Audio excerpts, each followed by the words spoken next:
Good evening. Welcome to Friday Night Live. This time it is before QPR, and we have a full switchboard, as they say, or a full panel. Jay didn't die; he's back, and I thought I'd ruin it for everyone else, like you do to us, Jay. Obviously, you can see Frankie, and obviously, I'm joined by my partner in crime, the one and only Omar, who has had a skin fade, didn't you? No, he still hasn't had a skin fade. And his hair still looks balding on top. So, good evening, gents. How you doing? You give me a bald joke, of all people, was the irony of all ironies there is, mate. But yeah, well, listen, doesn't it? So yeah, all nice and positive. I actually look forward to this show tonight. To be honest, I think this time last week, prior to going on the show, I was just saying. I remember saying to people like, "It's a bit anxious about coming on and talking about Mill." To be honest, it all felt doom and gloom. But the wonders of 2 away wins on the bounce, 2 1-0 wins. Look, what more could you ask for? And obviously make some signings. So yeah, look forward to this, mate. No, that's it. And I think we'll come to the comments quickly. Good evening to the other 2 gents sitting below. Hope you're all right. So yeah, good evening to everybody. All in the comments. Let me just fucking hell, there's loads of them. Let me just come through some of those. Penfold, you cunt. Just to be clear, as well, the intro was solely Mickey's idea, just to distance myself a little bit from that. But, you know, listen, Super Gavin, whoever floats your boat, it wasn't my idea. It was Mickey's idea. I don't co-sign to it. But, listen, he's pulling strings, isn't he, at the minute? So, yes, it feels good. I'm excited for tonight, excited for tomorrow. Get into it. You do know I've got show notes, don't I? Your bold cut. Yeah, listen, mate, I'm just doing some B-roll for you, mate, doing some filler whilst you're, you know, you can't okay. Jay, he does look like Penfold, yeah. So the Millwall YouTubers are out in force with the new signings. Dopey Dan, aka Lions, is even live now. Wow. So you've all got a task then. Everyone spam his and see how many you can get over to this one. Yeah, Tony Butcher says still need a right back and cover for left back and right back. Yep. Listen, I think we've touch briefly on Pompey in a minute, but what a difference a week makes in football, eh? Not wrong, mate. Fun your game, isn't it? You know, I'm just glad that, you know, Gallen called his brother in and got him to make some signings, because obviously he was doing shockingly poor the last 6 months, but he suddenly starts showing himself now. So, you know, I think in the time span he's been here, we've moved our average age of 47 down to about 19 now, which is, you know, superb. And I'm hearing it's not over yet. So, insert the bin. Do you want another one? I think there's some more coming. So yeah, but you know, I think Monday's going to be a busy night. So yeah, I keep hearing rumours that Tango is going. Well, whoever's telling you those rumours is fucking bullshitting you, because as far as I'm being told, he ain't going nowhere, especially not this window anyway. So yeah, SA and RBW being poster boys of the modern and the direction of the club. So yeah, so come on in, Omar. Pompey in the week. Yeah. How was Pompey? You went. And also a week in football. It's massively different, isn't it? We'll soon be called Mothercare Millwall. We're not running the other intro today, Mickey. No, just going to Super Gun. Yeah, is that what we're doing? Oh, you want to go with? Okay, yeah, okay. We're going to go with this one first, then, just to please Omar, because he's, you know.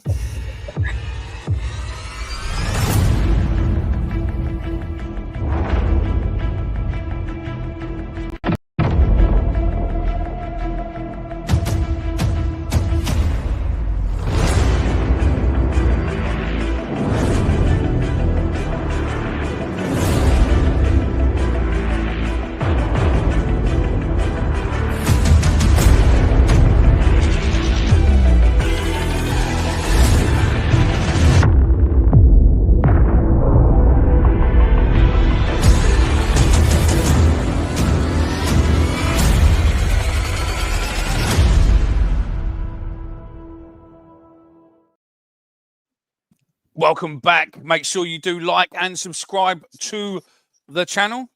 And I'm joined by the bald-headed fella next to me, who is the one and only Omar. Good evening, fella. Would you like to tell me now, sir, about Portsmouth away, please?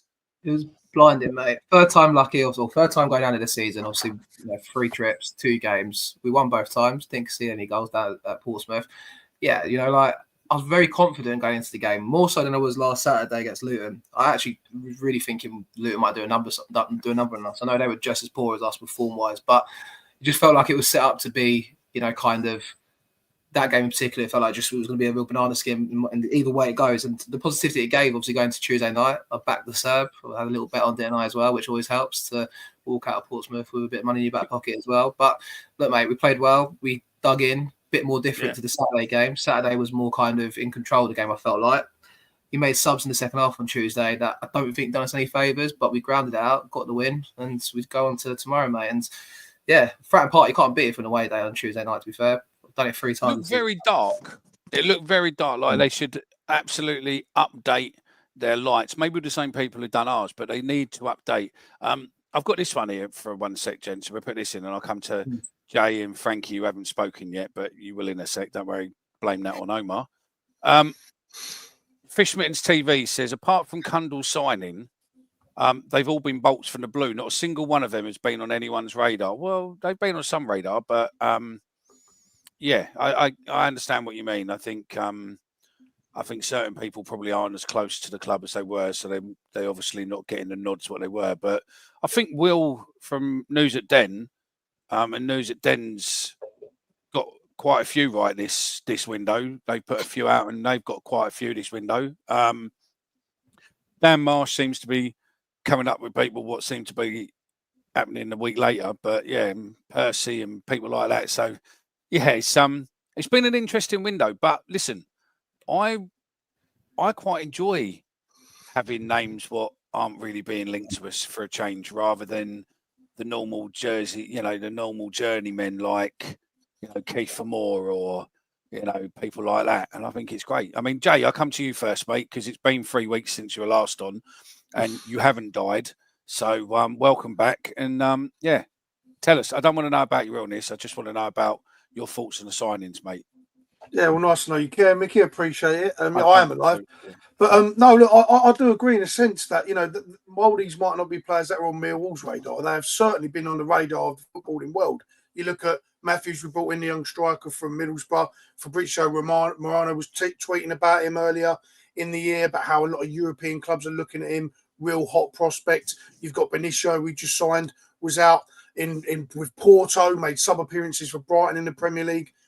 Cundall's made a hell of a lot of championship starts for a lot of championship clubs, and got a lot of wealth of experience. So there's a notion going about that, or we're going really young, we haven't got any experience. That while these players might be young in age, they're definitely seasoned. They've definitely been about. They've experienced a lot, and they're coming here off the back of that. And we'll add to that, they're not coming here, never played a game, been in a youth set up at the Premier League team, and this is their first chance. They've been about, so it's really, really encouraging to see at the moment. And yeah, while they might not be on our radar in the past, they've certainly been on the radar of some big European clubs, which is great. Also, I'd say that I think a lot of the signings we've placed, you two boys at the bottom, picked a few of these the other day. And to be fair, I look back, I was looking at something the other day, and I look back at an article in 2023, what we did on the website, and I can't fucking think what a player is now either. It was Langstaff. That's it. And Langstaff was on there, that it was like players what should be picked for Bill. So, I mean, the scouting process is there. We're not just buying a player because, we have to. We're buying a player what looks as if they're actually going to add to the value of the club, add to their value, and actually they're exciting. Possibly looking at some of the show reels of some of the players and rumoured players, they look fucking good. Yeah, I'll just finish before Frankie comes in. Just say, look, this is the new Millwall. Get used to it. Jay. I missed you too, mate. Lots. Look, inject it into your veins, ladies and gents. This is the new Millwall, mate. This is we're getting young, fast, hungry, and this is it. This is the way we want to go. So yeah, get used to it. No, that's it. Totally. Frankie, evening, fella. How you doing? We got a new I've got a new jingle for you, mate, because everyone moaned and said you need to have your jingle for your stats show. So we have a new jingle for you, mate. So yeah, Omar will moan about it like he did with the intro. Oh, it's nothing to do. So yeah, go on, mate. Off you go. No, I mean, I think you've all said it. To be fair, haven't you? I mean, what Cardiff was like a million years ago, hadn't it? I know January's a long month, but you wouldn't have thought that was just over a week ago. The change in the club with a couple of wins, some good signings, and some of the people that are rumoured. Will from no, it's it. Will from knows at Den, by the way, is that Beninco Baker, whoever Benicio Baker. Yeah, he's having a medical at Millwall ahead of a permanent move from Brighton. He's actually said his goodbyes as well to Brighton on his Insta, so that's pretty much The one thing I'll say about, obviously, like he's saying about showreels and stuff. Obviously, look, the profile player side is brilliant, but you just got to wait till you see him actually do it at the Den. Yeah. You know what I mean? Like, I'm excited. So you're allowed to be excited about these signings. Absolutely be excited by it. But, you know, recruitment record so far suggests we're on a good track. You know, Ivanovic is coming in, seems to be, you know, getting better and better as the games go by. And you've got to be patient with these players because obviously they're all the younger profile, younger age. But, yeah, I'm excited, but let's see. I don't get too high or too low as usual, but I nearly called you someone else's name then, mate. I think though as well, like while that's Gallant doing an amazing job, you've got to look at the player pool that Alex Neil has about him. I don't think it's just Gallant. I think Alex Neil's that's what I'm saying. The player pool. I mean, you heard Matthew say in his interview, he knows Alex Neil is good at bringing youngsters through. He will get an opportunity. And that's massive for most of these signings. They know they're going to come in and get a shot with an experienced manager who has done it with youth. He's got a proven track record, so it's good. One criticism of all the interviews that the club do with the new signings and the manager as well. Yes.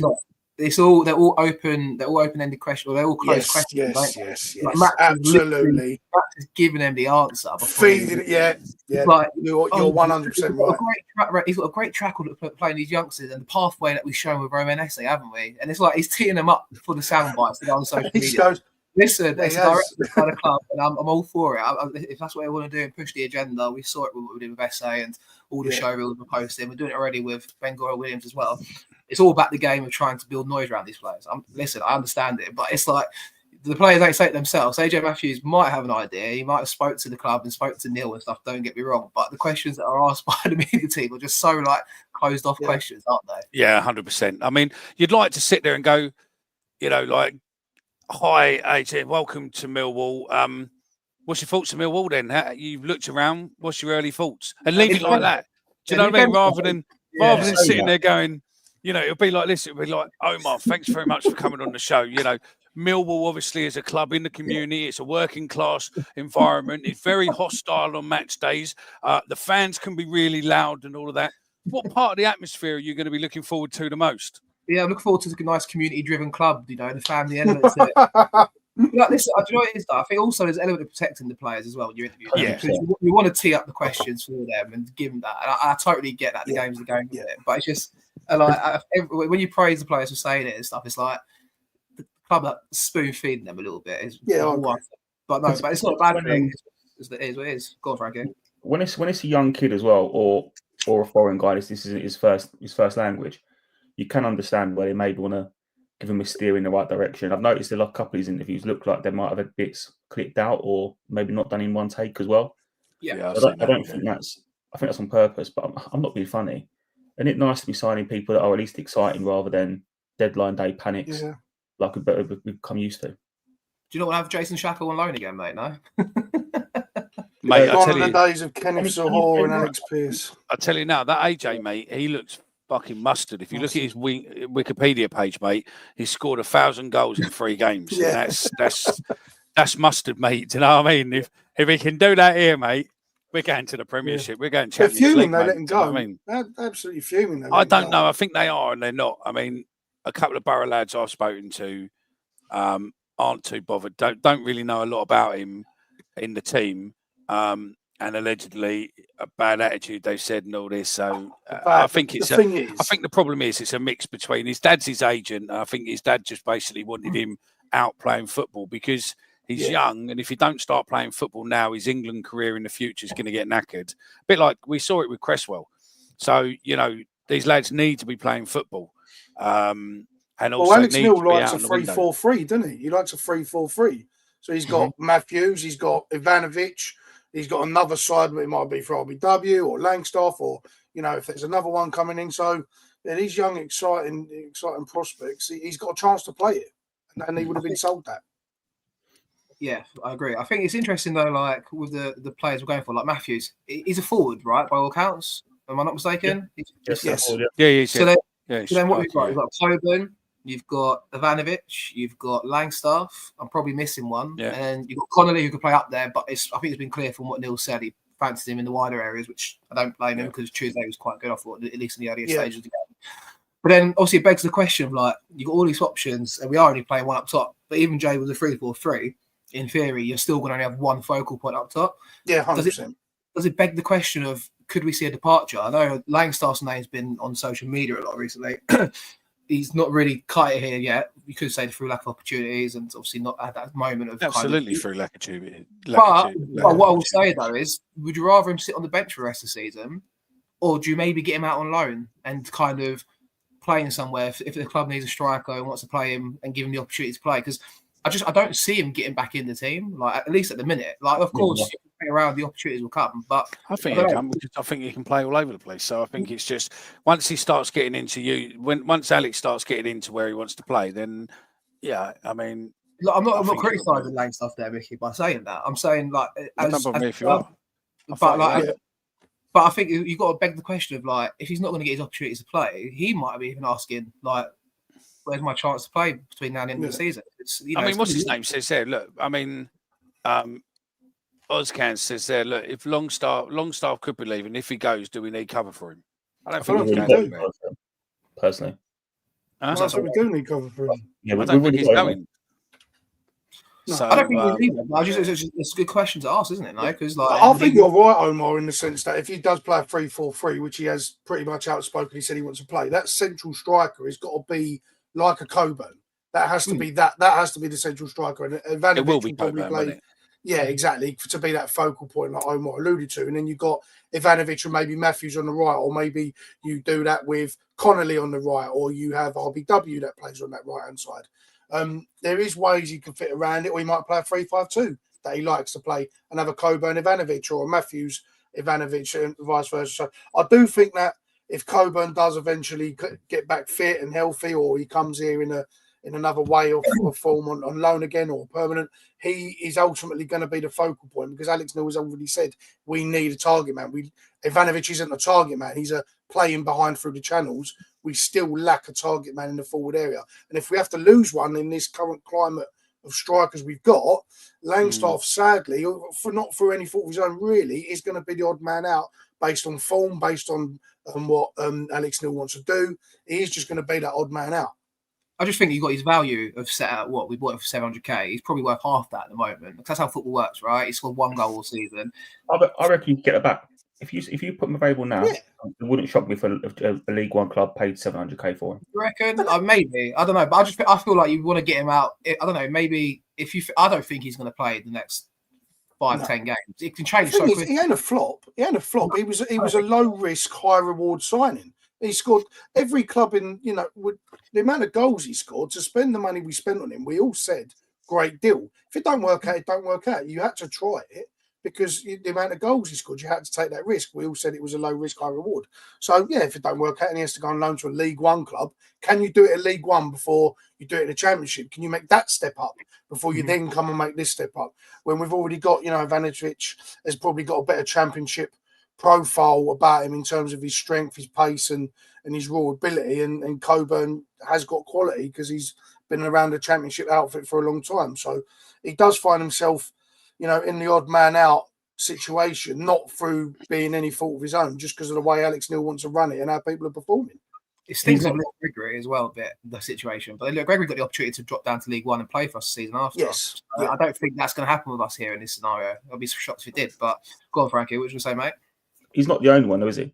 If you actually look at the squad now and all the people we've got in so far, and the ones that we're rumoured to or we've heard murmurings about, if we get all of them in, the squad will actually be maybe too big. Be quite big, There's quite a few players that you're looking at going, I do not see a situation where they get minutes. All right, you've got the likes of Matthews and the new Baker guy that could play in the 21s if they had to for a couple of weeks to keep them match fit. But there are a lot of players that you look at and think, I don't see a scenario where you get minutes anymore. Well, they announced Matthews is a first team player as well. He's not coming in to go out on loan. He's a first team squad player. Who Matthews? They might have out loan, is he? He's come from. No, that's what I'm saying. So he's going to be, he's going to be fighting with. I mean, you got Ivanovic number 1. You've probably got Coburn 1A or 1B, and then you've got really Langstaff's going to be fighting with Matthews in that sense, and then you've got your makeshift strikers and your Connolly's, your RBWs if need be, etc., etc. So he's already going to be fighting against someone with a high profile. A lot of European clubs have been looking at younger, probably a bit more hunger in him. Langstaff's head's going to be a little bit down. Thought he had a good cameo though, Omar Pompey. Didn't you when he come on? Thought he led the line well, chased down and saw the game out for us, Langstaff, when he come on. I felt the opposite, if I'm totally honest with you. Did you think so? Yeah, no, just asking your opinion, that's all. No. I didn't think he was poor by any means, but he was given the chore of being the lone striker up top to try and the Bradshaw in the I felt like the if game. you think back, compare it to the game on Saturday, Jay, where we played Luton, like Luton didn't have many chances, but it was just a constant swarm of chances from Portsmouth in that second half where they're getting wide crosses in the box, It reminded me of, like, and I killed Ivanovic for this at the time, at Stoke away. He took Coburn off Harris at the time. And then the serves up front, and it's just we were inviting the pressure back afterwards because that's not needed in the games, and it's the same to Langstaff too. I'm not criticising Langstaff for that, but you just felt like he wasn't holding the ball up top. But then again, like I said, that's not really his game. His game is to spin around, get through on goal, or link up. But towards the end of the game, Honeymoon, you've got Mitchell there. There's no bodies round him. I felt like he tried in huffed and puffed, a bit like how he did against Cardiff that night. Him and Ivanovic again, both huffing and puffing. But I just feel like sometimes. Like he's given the thankless task to come on when we're under the cosh, and like. Do you feel that he when he gets them opportunities and he comes on like that, and this is to all of you, that he tries so hard to make an impression, he runs his guts off, and he does for the not want to try, and like a Bradshaw, he runs so hard and he tries to do so much because he thinks I ain't getting another shot. I need to make the most of this right now, but he's coming on in situations where we're not in free flowing football. It's a see a game out situation, and he's kind of in a stucky situation, isn't he, with that? Yeah, and who am I to critique footballers, but I'm allowed to have an opinion, I suppose, right? Because they're 1,000 billion times the players I'll ever be, right? But I think when you watch Langstaff play, I just feel like the game misses him by sometimes because of exactly what you said, Jay. I agree. So much effort to try and get stuff done. I think a lot of it is. I mean, Garley says, not every signing we make will reap the rewards. Langstaff is a decent player. However, I can't see him fitting in with us, and how we want to move forward. I think it's still there. The problem is that he had his confidence fucking destroyed, and proper. Yeah. And the problem is that he's now coming back in. He had a little bit of an injury the other week, and he's slowly coming back in. And I think once we've got the wingers and we've got some fast wingers and fast midfield and everything else, I think that falls into where he is. And then play him on a wide or play him in, I think we'll see the difference in him. I think you're spot on there, Mickey, actually. I think you lot are all... I think you are all complete and utter cunts for fucking moaning about him. He's been shafted by people in this club. Even the old... Hang on. Even the old fucking pros, mate, in the team at the minute, mate, have a free fucking reign, see him unmarked, and still don't pass the fucking ball to him. Yes. What you said was right, though, that we probably haven't had the players or the style of football that suits him. Agree with that. I think you need a strike partner next to him. That's my personal opinion when you watch him play. And just never Frankie, level the field with your soft voice, please. I have to just say to you before, gents, but I will get revenge on you three shortly, as I've got a magic box from Richard, and all I know is that there is some piss take in there, but I don't know what yet. It says don't open, does it? You're not open. Yeah, it says do not open till live. Yeah, it's not been opened yet. He didn't listen to our conversation anyway, Joe. He can't multitask, like I said. So No, that's true, mate. That's true. Go on, Frankie. Soothe us. Frankie. The problem he has though is that all these signings and stuff are just gonna make things get even worse for him, aren't they? Yeah. If you look at his current situation of he's trying to hide his short of confidence. He then sees an 18-year-old coming in. That's probably going to get minutes over from the weekend or during the week. That ain't going to help his situation.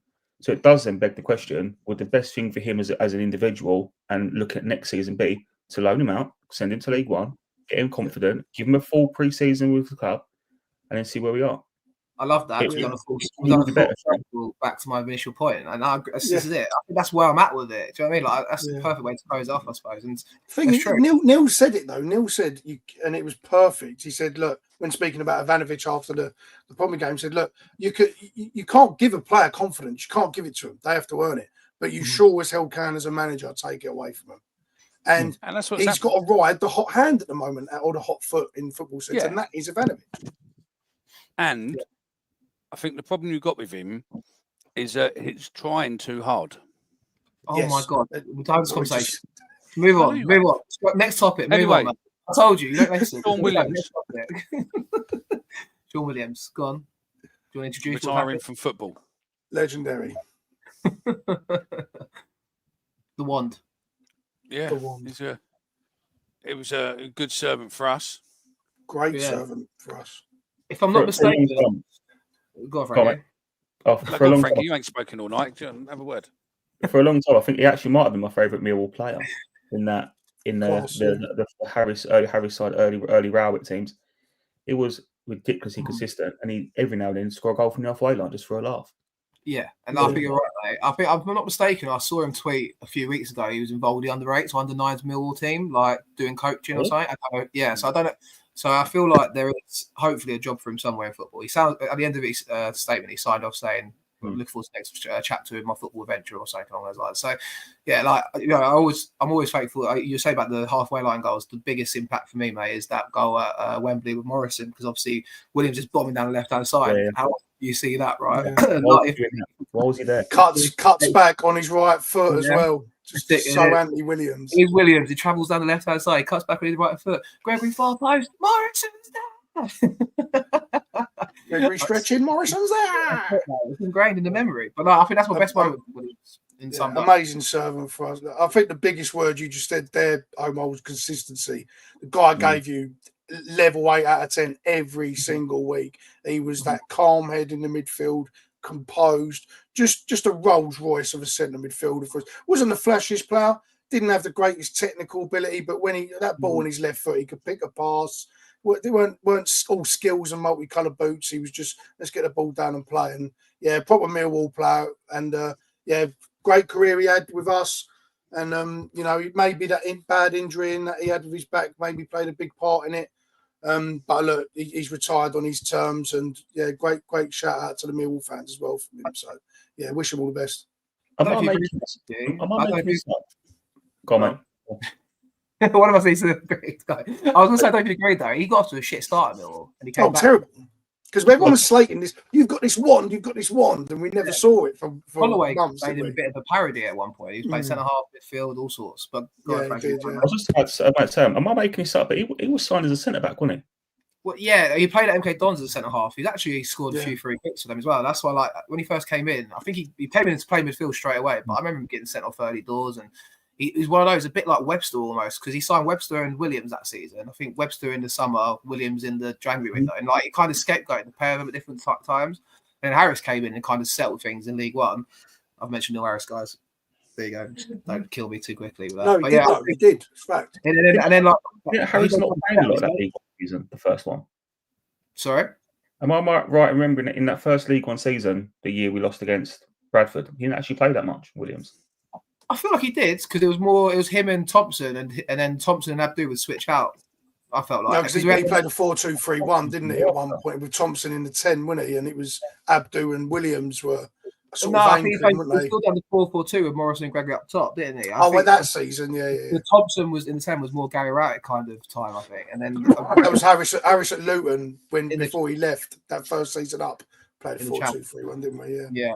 I think with Williams, I think he's obviously he had a good career for us, and also he went on to play for Ireland. He reminds me a bit of the David Ford story a bit. Signing for Millwall, kind of not fancy, maybe League One footballer, go on to build himself as a Championship footballer, go on to play for your country, get honours in the international stage, and that kind of story of like the upward trajectory after signing them. Hopefully, the new signings we made this window can do the same. That's the plan, really. Made 250 players, some games look for at us. Rob. That's a lot. Yeah, 240. Yeah, 57. Yeah. Look at Rob T just put it there. When you put it like that, it does make you go, whoa. Forward options now are Marku, RBW, Aziz, Kundal, Connolly, Ivanovic, Coburn, and potentially Langstaff or wing or whatever for him. But he's missed Williams as well. Consider no, RBW's there. No, the AJ Williams. The Kid. But how is it that, I don't know, 6 weeks ago we were moaning about fucking firepower, and now we've got enough firepower to loan to everyone. In fact, we got that much, we're giving some to Bromley. Yeah, we have. Do you know anything I will say to that? When you read down the list of players out, Mickey, I just think Connolly might be that experience, I suppose. I want one player in there that's got 200 games in the Championship or something. Just to be around it and kind of, I don't know, to have been there, done it, and not scored for 10 games in a row, and kind of offer that wisdom to the players. And I think if I could sprinkle anything in there, it'd just be a little bit of experience to go with that mix. But it's brilliant, exciting to see, and hopefully it all comes good. But when it's like, if we've not won in 5 games and the crowd's on them, because listen, we all know it, right? We've all been there and seen it. I just wonder, like, in the long term, like if just someone there with experience to kind of steady it, a bit like how Morrison had that impact up front when he first came in under Harris for the 3rd time in his career. I just think a bit of experience, someone in there to kind of be that bit of tutelage, I suppose. Hang on 1 minute. I just need to listen, John Parr. You need to accept the fact that Langstaff is not good enough. Well, not long ago, people were saying the same thing about Amaku. They were saying the same thing about SA, and they were saying the same thing about a few other players. If you give them chance to play, you'll see different things. And I think it's exactly the same. You can't judge a player who hasn't had the opportunity or hasn't had the service. And he's not a long ball player. He's not a fucking target man. Everyone else has said it. So, yeah. Question for you before we go into some other rumours. Mark says, are we seeing Kundal as an attacking midfielder or a forward? Personally, I think he's probably going to be an attacking midfielder. I think the opposite. Yeah, he's not a forward. So midfielder or centre attacking mid, yeah. I think a central midfielder. I don't even think we'll see him in the 10. I think he's a transitional centre mid that gets up and down an old school box to box. He played a hell of a lot of there for Stoke and Swansea, playing central midfield when Grimes was pushing a bit more further forward. And he was really, really good there. Really good there. For a little guy, he's very, very aggressive. But that's the beauty of it. He can play in the 10. He can play centre mid. He can drift left as well. So you could put him wherever he feels fit. With RBW playing well in the 10, you might want to keep him there, and he can save Savills' legs and play Kundal and Kasper. Kasper can sit, Kundal can be the link. So that would really concern me, that a centre mid of Kundal and Kasper in this league, because neither of them above 6 foot. Well, I mean, Savills no spring chicken jumping up for the ball, is he either? I mean, no, but he is. I'm not Savills' biggest fan, but he gets himself about, and his interception stats are incredible. So I'll be a bit concerned. Mickey, I want to throw one comment out. I was about to throw into the mix because it's relative to our conversation. This guy here, what about Kelly? He's been injured, right? Or kind of in and out. That begs the question, isn't it, right? Because I feel like it's relevant to our conversation, throwing midfield options in there. He's obviously not had his opportunity either. Like, same with kind of, maybe you could say with Langstaff almost a little bit, albeit he's been unlucky with injuries and stuff. Where's he going to fit in? How is he going to fit in when he gets his opportunity, especially with all these players we're signing? I think I see Kundal playing more 10 personally. Maybe RBW on the right and Aziz on the left and the Serb up top or something along those lines. But I do wonder, like, I've not seen a lot of Kundal, but he strikes me as a ball playing midfielder getting on the ball. Not really I'm not seeing box to box, Jay, but maybe you've seen more of him than I have. Yeah, proper box to box. He can really get up and down, really get up and down. And Kasper Denori actually leads the entire EFL in interceptions. So I'm not worried about him being that drop off. He leads the EFL in interceptions. EFL. Did you not? Oh, I thought you said NFL then. No, I said EFL. He leads the league in interceptions, so I'm not worried about him sitting deep. I think Kelly would ultimately play next to Kasper and Kundal would go in the 10. I do think he will play more in the 10 for us, Cundall, but he can play in that central midfield role and link it. But RBW is not a winger at all. He struggled No, but mightily Cundall's not against going in the Portsmouth. number 10, mate. No, Cundall's going to be a central midfielder. That's my opinion. He's not going in number 10. No, he's going to be a number 8. The problem a lot of these got is whether it's Kelly, Massey, the new guys we're signing.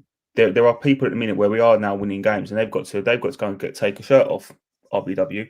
No one would have thought 2 weeks ago that he'll be sitting there as a starting player, but now he's arguing one of the first ones on the team sheet.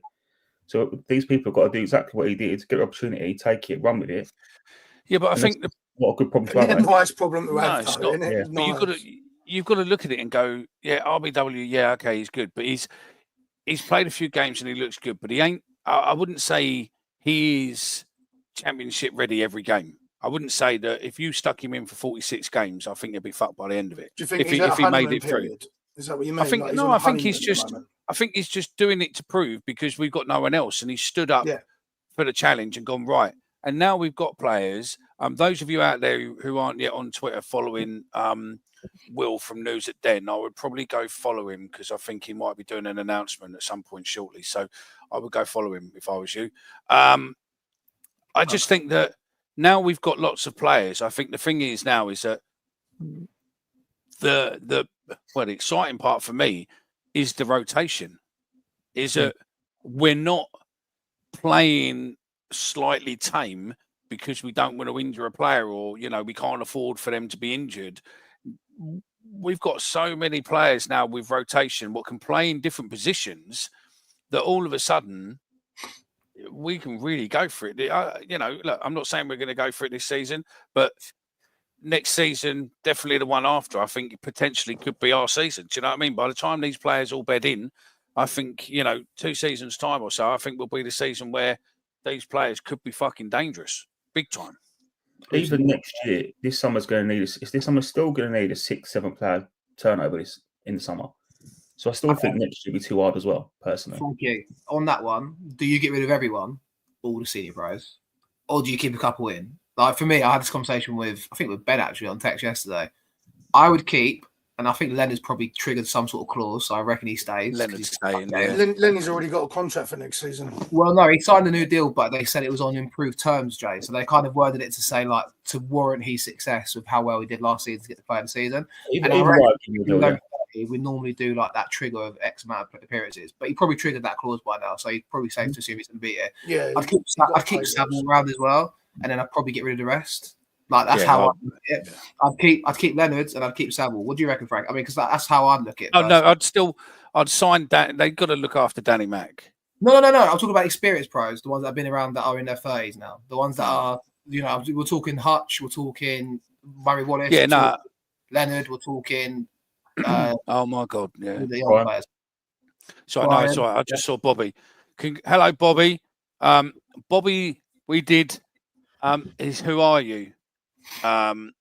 This week, and it's going out beginning of next week. So make sure you watch that. But those of you who know Bobby or recognise Bobby, when you see him, don't call him Bobby anymore. Just call him Berry. And when you watch the show, you'll understand why. I won't ruin it now, but yeah, just call him from now on. Just call him Berry Bobby, or Bobby from Berry. Come on, who do you think might have seen you lot? I think the same as you. I personally would have kept Honeyman and not Saville, but I think looking at his 11s, he definitely likes Saville, so I think he'll stay. And at the minute, you're all going to hate me for this, particularly Jay. I think I'd renew Brian's deal if he can keep playing the way he is. I mean, because the question needs to be asked: are we going to go out and find a better left back with all the other things we need to do in the summer? It's one less problem, isn't it? Well, I guess that leads on to me then. Do you know what? I actually don't agree with you. I am quick enough. Listen, I am quick enough to give Joe Bryan the biggest pelters going, and I am right. And let's be honest, for the most part, he's deserved it. He has deserved it because he's been bad. I see you, Jay. Don't worry, mate. I'll see you to my left, my peripheral vision, mate. Whenever he makes a mistake at the 10, don't worry. He has been bad, right? He's been bad, okay, and he deserves it. But these last few weeks, he has been so good, and I'm not just saying it. He's been so good. Portsmouth and Luton, he was so good. it was like watching a different player. George Saville, the exact same thing. There was 2 players who had to perform after Cardiff, right? For various reasons, they had to perform because they was getting torched, and that was Saville and Brian, and both of them the last couple of weeks have really stepped up and put in serious performances, both of them, and credit to them. And I would bring Brian back, absolutely. Brian, I mean, I don't think he's not going anywhere anyway. He's on a contract, but yeah, Brian would stay. I would probably look at. I wouldn't bring 3 of them back. This is the problem. I wouldn't bring 3 of them back. It would be 2 out of the 3, because I think we do need to get younger at the fullback positions, and Saville needs to turn that over, that position over. So, there's no reason Casper can't be that experienced head now. Been in the league with us for a couple of years. He is a bit older, so why not let him do it? Alex Neil was a central midfielder himself, so if anyone wants to pass experience on, like Harris should have done with the strikers. Alex Neil could do that. So, yeah, I'm not too worried about having a lack of experience. These players we're bringing in have played a lot of games. They might be young, but they've got experience. So, let them play. Let them play. I'd argue, though, and of course the Serve gets the praise for the last 2 games for scoring the 2 match-winning goals, right? I'd argue, though, a question was asked of these senior players. I'm not saying to keep them, but you're saying, obviously, like, you want to keep it as minimal as possible, right? I'd argue the last 2 games, especially Tuesday night, Saville, Brian, like these players in there that come in, even my Royce came as a sub, they're helping to get us over the line. And I think 100%. they've retaliated to the question that everyone asked of them after the Cardiff game. And I think it proves why you need that sort of experience. And I'm not saying have 11 players that are all experienced and all 30 plus. That's not what I'm saying in the slightest. Yeah. But that's my point about saying that strikers. But I think you need a mix of it. I'll just be reluctant to get rid of too many too quickly, because it does feel like it's going to be that Millwall game this summer. Because you need that kind of continuity. So I'm not saying keep Hutch. I'm not saying that. I'm saying the likes of Saville and Leonard. And if you want to throw Brian in there, I think with Brian, for me, it's been unbelievable the last couple of games. And I've never really got on his back too much. But he's just one of those where he just doesn't fit in at the den, I feel like. And another one that I'll label that, despite being quite good, is Jensen. I just look at Jensen. He's been good, and he's been like, but you just look at him and go, you're not a Millwall player. And I'm not trying to coin the hard-working phrase Roberts, either. isn't he? Roberts is... Jensen looks like, if you slag it... I said this in the chat. Jensen looks like, if you slag him off, he'll go away to a mountain retreat and reflect on your comments. And start drinking green teas and stuff. Do you know what I mean? Whereas Roberts, if you slag him off, he's going to chin you. That's what he looks like. And that doesn't mean they can't succeed here. I'm not saying that's like, it's just for me when I watch him. Like, I watch Jensen take a goal kick. It takes him 12 seconds to go like this, then pull the mud out of his boots, then bash against the post. And I'm like, I know it's all about a routine and probably some sort of theory to it, but I'm watching him going, what the fuck are you doing? Just get on with the game. But that's just my opinion. It's not to say I'm criticising him as a keeper, because he's a great shot stopper. I want to ask you a question. Here we go on, Frankie, tell us who. I know you told us who was going, didn't you? I've got a question for you. Do you not think with bringing in the better players, that the players we've got here will play better, which in theory will make the team better, so that, I don't know, we always complaining about depth in the team, but surely now that's not necessarily going to be there. And I just think that you bring in better players, the players what you've got here will watch and learn and play better, and then the depth and everything else will suddenly, everyone moaning about will go. And I think we're just going to, we've got to see where it is, but I don't think Kelly's going out on loan. I don't think Langstaff is going anywhere, and Langstaff's going to score fucking 20 goals next season and prove me fucking wrong. If you look at someone like Saville will play better next year if he only played 20 games. If he only played 2 games, that's the thing, isn't it? Every week.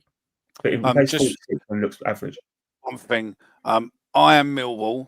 Are we signing the winger from Brighton? I hope so. I think he's having his medical as we speak. So if you get down to the training ground, you might see him. Who was it the other night who parked outside the fucking training ground? Really? What do you mean? So the fan, I can't think who posted it, but the picture what was going around the other night of someone parked outside the training ground. Cundall's Medical. I was watching Cundall's Medical. Yeah. I think Omar is jealous of Jensen's hair. I've got one comment here, Mickey. You're going to get to it in a second, but I'll bring it up now. If this video gets 400 likes, I'll turn up an Alice band tomorrow. There you go. There's a challenge for you. He won't turn up with an Alice. I'm going to see him tomorrow. I'll see it. Make it get 400 likes. Make this video get 400 likes, and I'll turn up with an Alice band tomorrow. And I think, to be fair, I will take the picture because I'll see him tomorrow. I will take the picture. I Yeah, think I'm he's not- perfectly okay, mate. It's on 47 likes. Exactly. And by the time of the game, it Exactly. ain't going to happen. Do you know what I mean? Prove him wrong. So, We've got over yeah. 650 just on here alone. I Prove know. him Make wrong. it 400 likes. That's type of an ace band. But Do you have one ready to go? sorry. Oh, Do you have one ready to go, mate? Oh, he's absolutely rumbled him. Behind He's closed doors, rumbled mate. him. I preach myself as a Jensen lover, mate. Behind closed doors, I can't confess to say it live on the show. So yeah, I've That's got interesting. Yeah. right. I want to move on, and I want to get this box done. So before we move on, we're going to sit there and just do a couple of rumours. I think, or actually, we'll do this. Then we'll do the rumours, and then we'll do the box, and then we're looking to QPR in a minute as well. So yeah, I'm going to get myself a I'm beer. going to sit there and say that Tango is going. Where's he going? Get a beer. Get himself a beer. Oh, fucking. Tanganga is going. I don't think Tanganga is going anywhere. And I'm going to put it out there, and I don't think he'll go anywhere. Definitely not this window, anyway. I don't know where it's all come from because when we went It's a online, bullshit story. It's everywhere. It's a bullshit story in near Wolves from a local paper. Basically wrote that's about 3 weeks ago. Yeah, but he wrote they wrote a story saying that Tango would be the sort of player that would fit into Wolves and be great. From there, I think someone from the Star or Telegraph wrote an article, and then it got picked up a bit more. And then all the clickbait sites that ended up doing it, and then it's just grown legs. And then obviously we got loads of our lot what are sitting there going, "Oh, Tango's going to Wolves and all that." He ain't going to Wolves. I don't think people going, "Oh, he's got a release clause." I don't think the release clause kicks in till the summer. And also, where's he going to go? He wants to get a full set of games behind him before going anywhere. Otherwise, what's the point? The whole part of it is Part of for his him to release make sure clause that his is fitness only affected by a certain caliber of football club as well. What's that? Part of his release clause is heavily focused around how can I say it? Interest from a certain caliber of football club as well. I know. Where's Wolves? 18th. Well, they're not going to be that caliber of football club. There's zero danger of him going to Wolves. Zero. Yeah. I don't know why he'd be in a hurry to leave there to go and get relegated and get pumped every week. He's not going Wolves. No, he never was. I'm not. Let's be honest. I'm not going to do that for everyone who does a like. No. Omar will come round and give you a cuddle if you want. Omar looks like a little bit more livelier than Jensen, to be fair. All this positivity doesn't bode well for tomorrow. Bipolar Millwall will reappear. Let's start slagging off the new signings. Yeah, I can't wait for that. They need to. Then you got to crease your trainers, isn't you? You got to bed them in. You got to slag one of them off or something, and then it's over. That's it.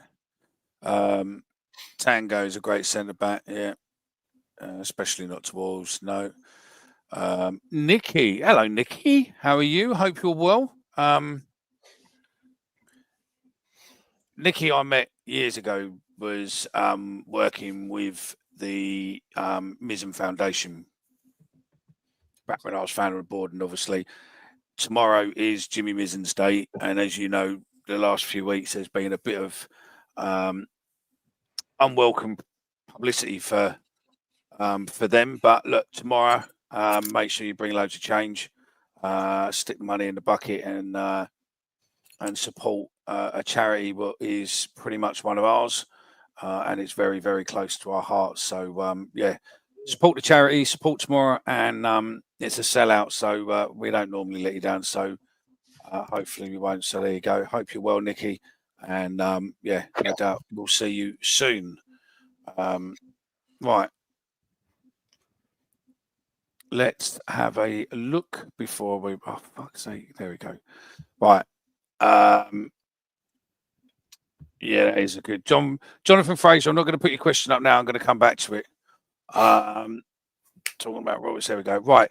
So rumours flying around at the moment. Lovelace. Thoughts on Lovelace? I think it'll be if it's cheap enough, mate, and he comes back. I think fucking go for it. Look, I know a couple. Go on, I'm He was. No, go on, Jay. I was just saying, I know a couple bits. I do know a couple bits. But he's not allowed to say anything, though. But I think Lovelace. I read online he was homesick, apparently, Jay. I don't know if that's true. Sorry, mate? I read online that he's apparently homesick. Yeah, and he probably is. So would I, to be fair, mate, if I was living in Scotland. Yeah, let me just let the dog out. They do really like him. They do really like him up there. They're pretty on edge about losing him as well. They see him as their future. He was just sold some bad advice. I think he's seen what's happened with SA, what we're doing, the management style, the new direction of the club, and he could flourish here. And there's a talented boy there, 15 years old. He burst onto our scene and was gone very, very quickly. So it's an interesting avenue. It would be purely based on what we could get from him in the future. I don't think it's something that we're viewing as someone who's going to be here for a very long time. I think we have them type of players already here. So I think it's someone who wants to come here. Could be an easy deal, a cheap deal, and someone we could move on. He was rated higher than SA.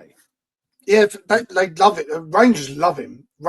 And if he did come back, it would, for me, it would mean Langstaff would have to go out, because I don't think Langstaff would have the energy to keep fighting against all these strikers. What was the injury he had, Lovelace? He done a bad injury, didn't he? His ACL.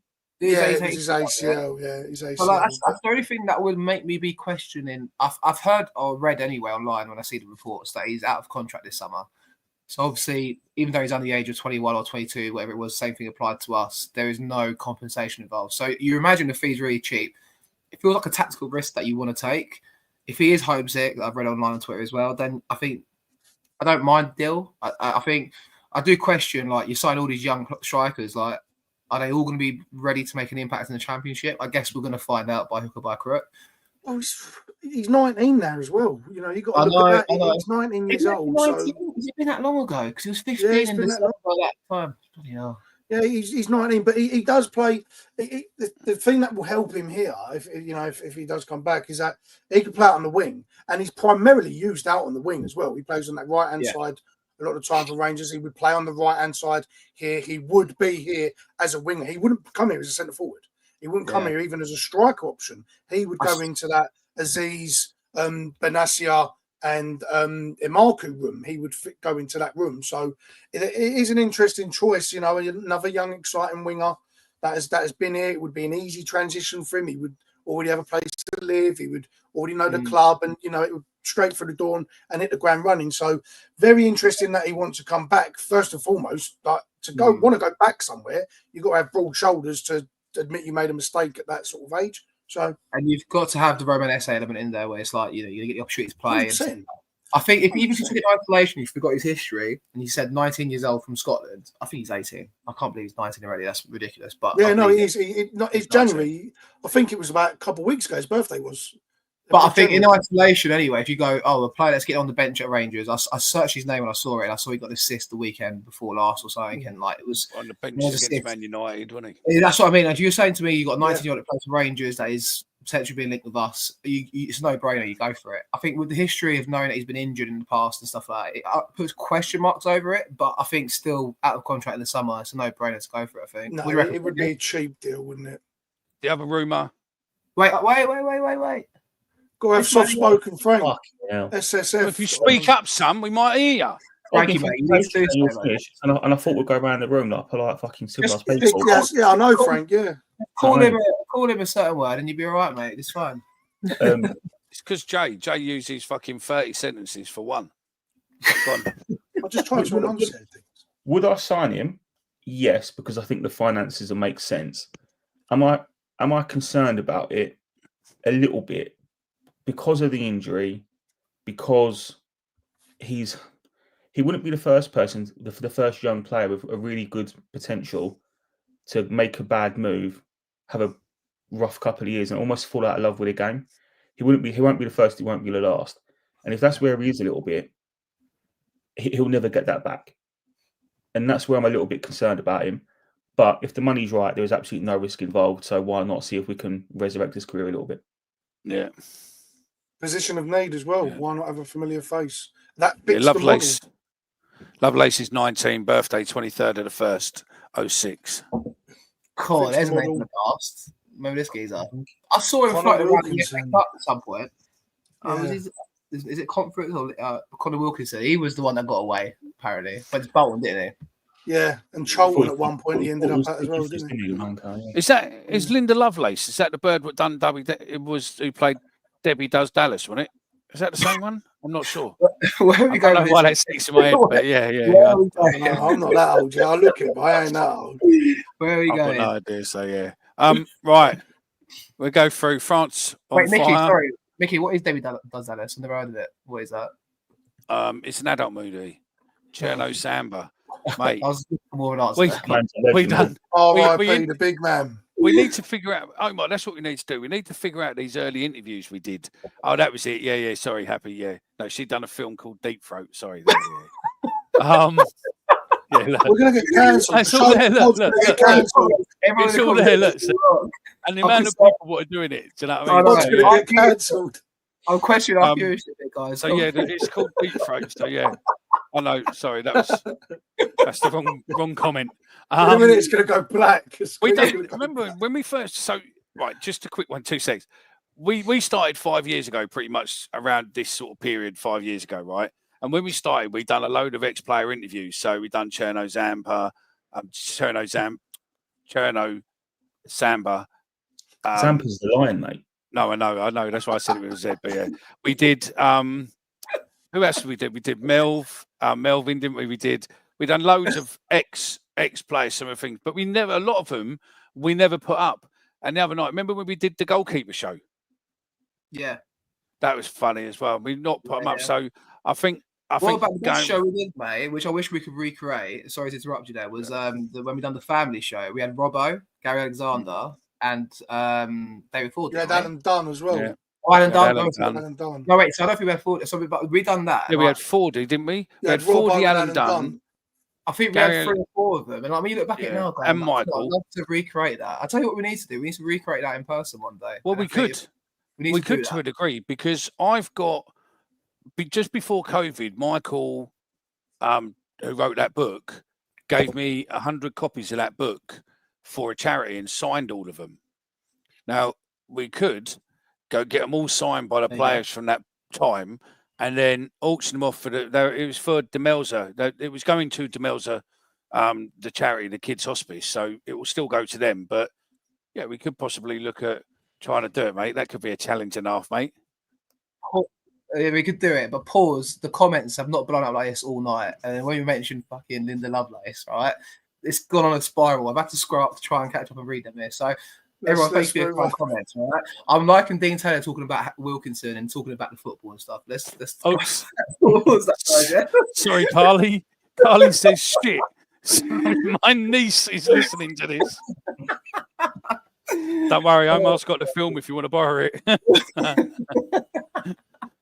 Bambi, oh my god. Bambi Woods. Where's it? Oh my god, look. Deep Throat was Everbrook. We're going to Bambi get cancelled, Jet. Was Debbie Does Dallas. The channel's gonna get shut down in 3, 2, 1. Heather That I'm is a nearly- veteran who knows listen, that name, Heather I'm Brooke. 50. I'm 50 in September, mate. So yeah, I'm getting on, mate. Now, guys, let's talk football. No, we're going to Man fucking said carry on Heather talking porn films. No, we're not. We're the other rumor. What we've got, Frankie, can you pronounce the last one? Because to me, I think there's a spelling mistake there. But is that Angud? No, Angud something? no. The Borough guy, Yeah.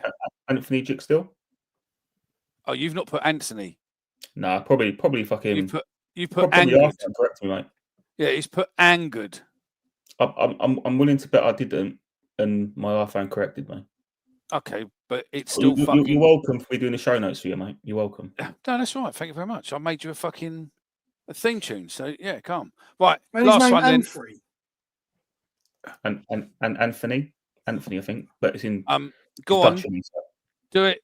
Talk about that Omar start. Your thoughts on that right back from Borough? Dyke still. I Yes. think he was at Charlton for a few years and then got moved to Middlesbrough. I was quite surprised when I saw the link that he's played like 18 or 20 games when I searched his Wikipedia this season for Borough. I've seen him play a few times. I think he's a good little right back, to be fair. We're in need of a right back, obviously, with the injuries. He ticks the box. I think he's out of contract in the summer, but I'm surprised we linked with him at the minute because like he's played 20 games, like I said, for Borough in the Championship. We're not a direct rival, but we're in the same division as them. Would it be smart for them to strengthen us by giving us a Dyke still? I think he's injured at the moment as well, if I'm not mistaken, when I searched a bit more into it. And I saw the reaction from a lot of Borough fans on social media, and they seem to be quite against the idea of us having him as well. And like similar to the thoughts of what I just said there. So, yeah, I mean, Mickey, we need to address it. Tango having a medical somewhere else because everyone's putting it online and stuff as well. I don't think so, right? No, it's bullshit. Yeah. So, but I think with Dykstra, I'm quite, if we do get that one over the line, it's a step back to the summer. But also, he's a good age that if he succeeds and does well, it could pave the way for him to get a contract in the summer and become a free transfer. But yeah, go on. Who wants to go next, Frankie or Jay? Let's go, Frankie. He's not Frankie. Frankie, this is your moment to shine. I look forward to Anthony Dixter all night.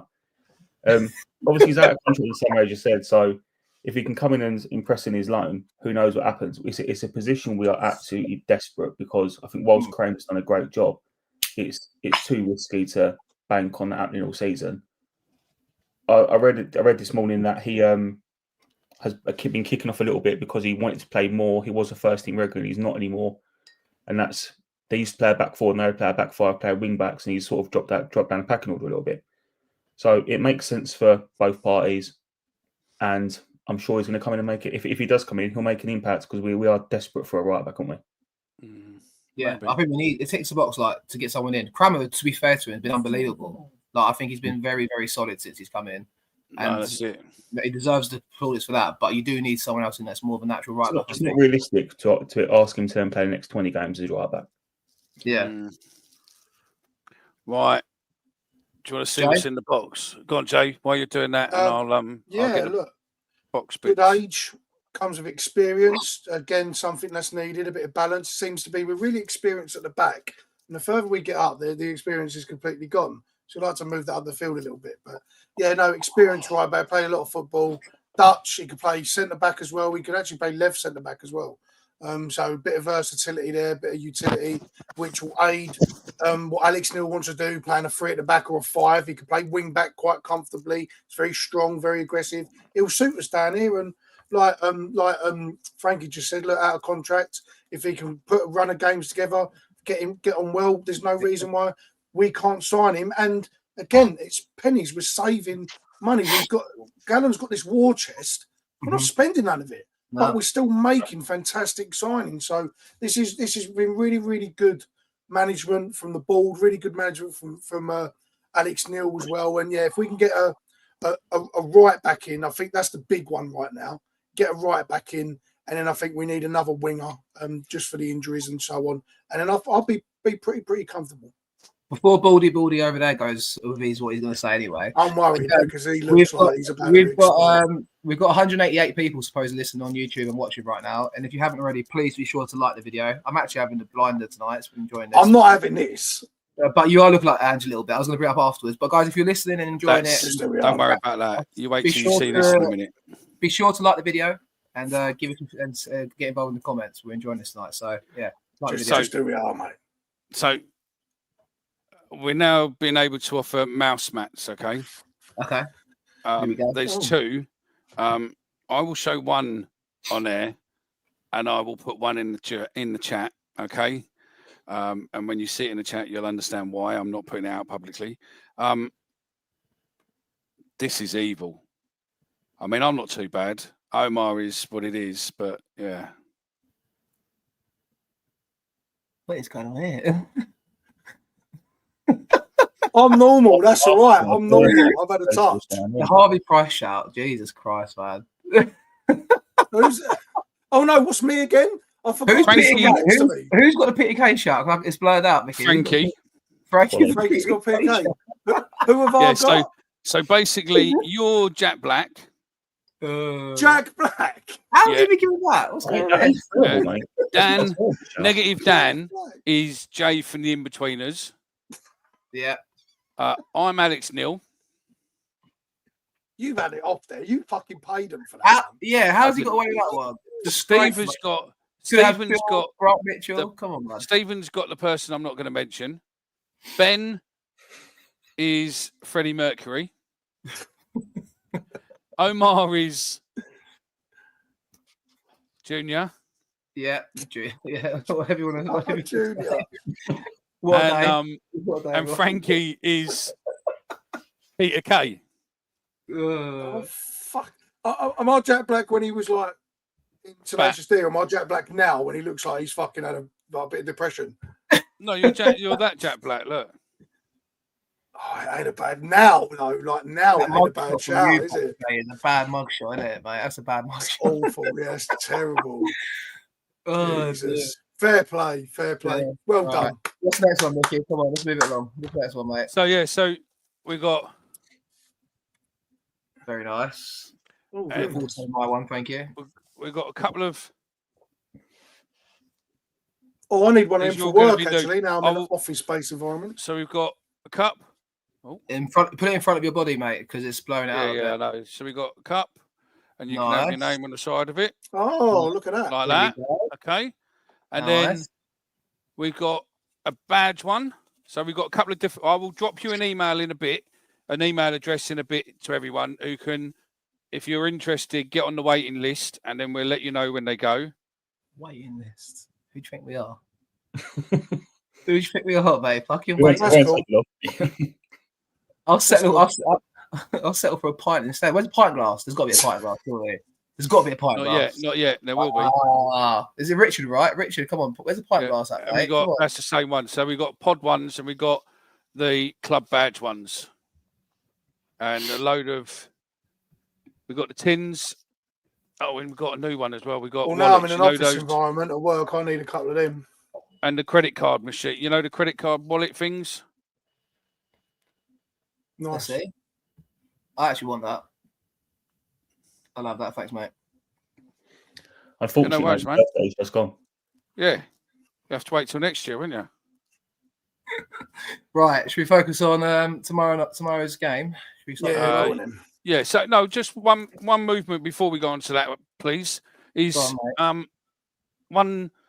one sentence each, I suppose. I like the manners of you saying please. You can have Are you happy with the business we've done in the window so far with what Gallen's done? Go on, Frankie. You go first. This is one for you, mate. Absolutely. I think it's the fact that no one's sitting there focusing on the fact that our best player has left the club and gone to a local rival.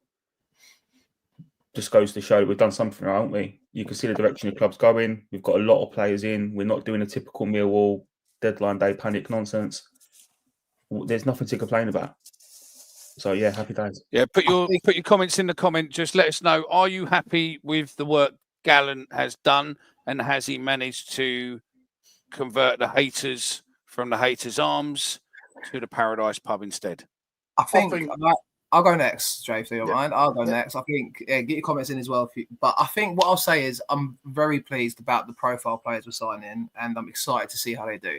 What I will say is it's always hard to answer until you see them on the pitch. But when you think about Kundal, he's played 40, 50 games in the Championship already. He's 21, 22 years of age. You think about the players we're linked with and signing. It sounds promising. It's exciting. It's like we've won 2 games. If you ask me this question after 2 losses, the answers will be very different. It's always subjective and very different. Let's have it right, because if we lost 2, we'll be like, shit, we're in trouble here. We need some Championship experience. So we can't get too high or too low. It's just how I feel about it. But I think, look, the profile player, the excitement about it, it's getting me excited for sure. Go on, Jay. Yeah, absolutely. Gallen is doing his job. We're very quick to go, and I'm guilty of it. We need players. We're fucking hell. We need players. We're struggling. But it isn't just a case of ringing the team up, going, get your bank details, and we'll take that player with you. It takes time. We know that. It takes time to get these deals done. And he's getting them done. And Gallen's doing his job. He's giving Neil the tools to run the formation and the system that he's always ran. And it's up to Neil to put that together. So, yeah, couldn't be more pleased. I think anyone out there, if you're still hating on Gallen, I think that you've got ulterior motives, to be honest with you, because you can't hate on what the man's done. He's bringing us into the new age. There's certain other people that were at the club that could never do the type of business we're doing at the moment. We're putting players from here, there, and everywhere, and it's really nice. So yeah, credit to him because he's stuck at it. He's clearly worked hard, and we're very, very busy for the first time in a long time. 100%, 100%. So you lot got your comments in there. Then we say just wanted to bring up one comment which I always like because you'll get back to it at the end for Andy Herbert, who's obviously just started watching us.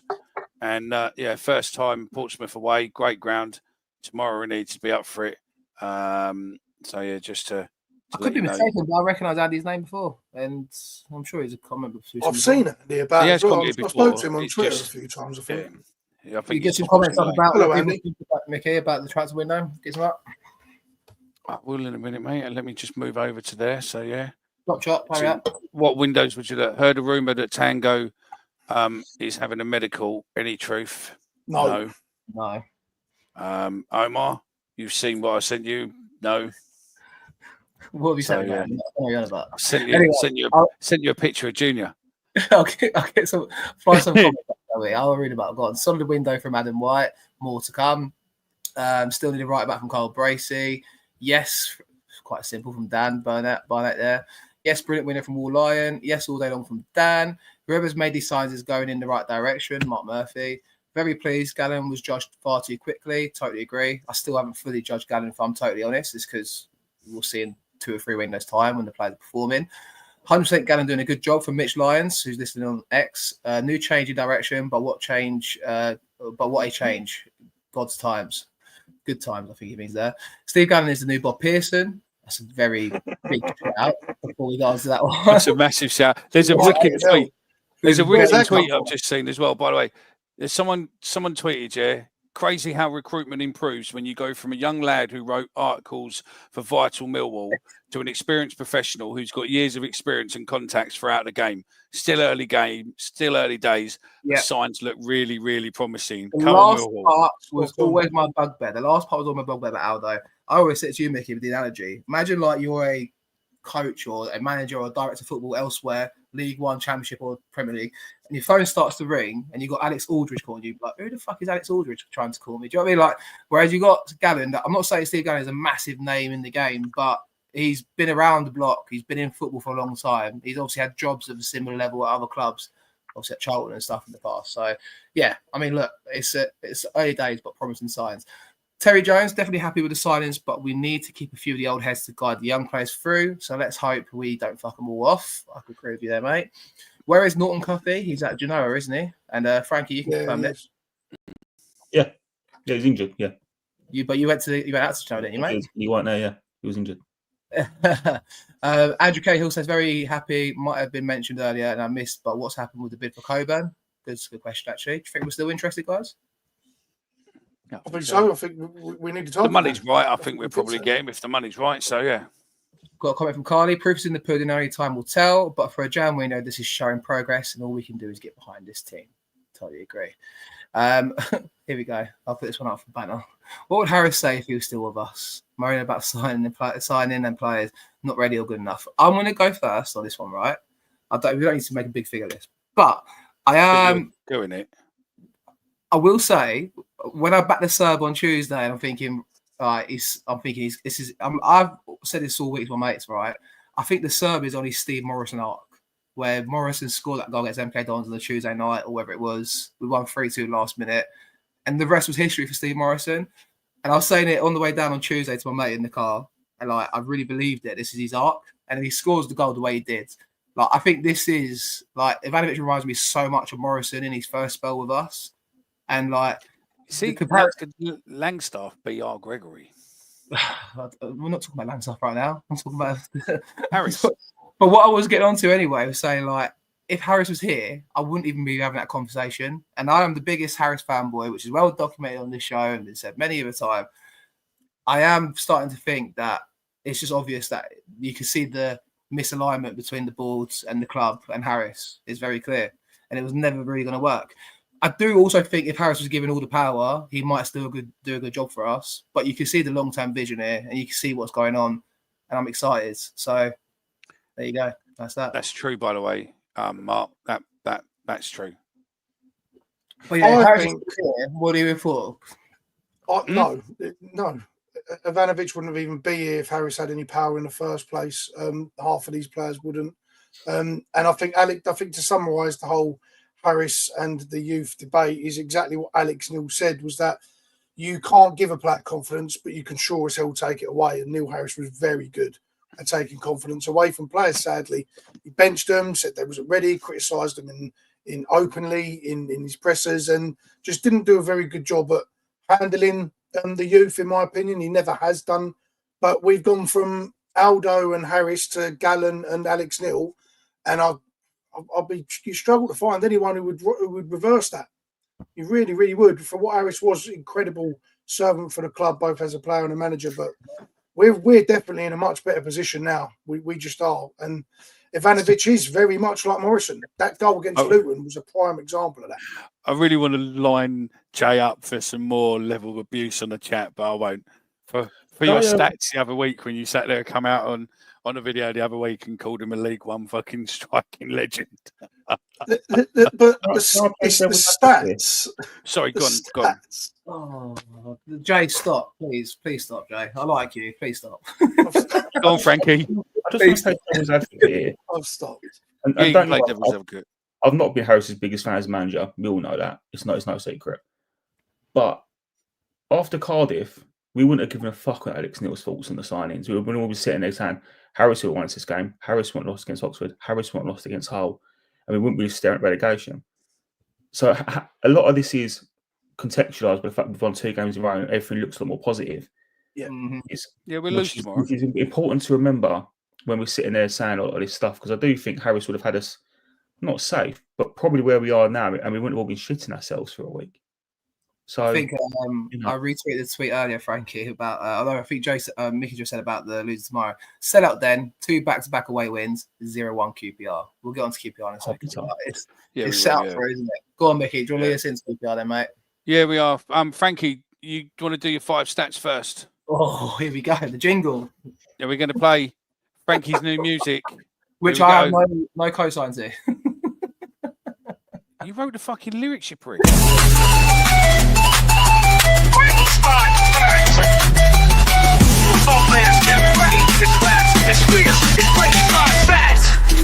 Boom, bam, 5 stats, let's go. 1, 2, 3, 4, 5, hit it. Bringing down the numbers, bringing the facts. It's time for the stats that matter.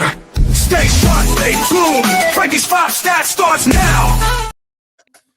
Come on in, Frankie, 5 stats. Give us your 5 stats. Before we start, can I apologise to everyone wearing headphones? Because that would have been absolutely fucking... What the fucking hell is that? What the fucking hell is that? Right, the 5 stats. Stat number 1. So we've won just 3 of our last 13 league games against QPR, 4 draws, 6 losses.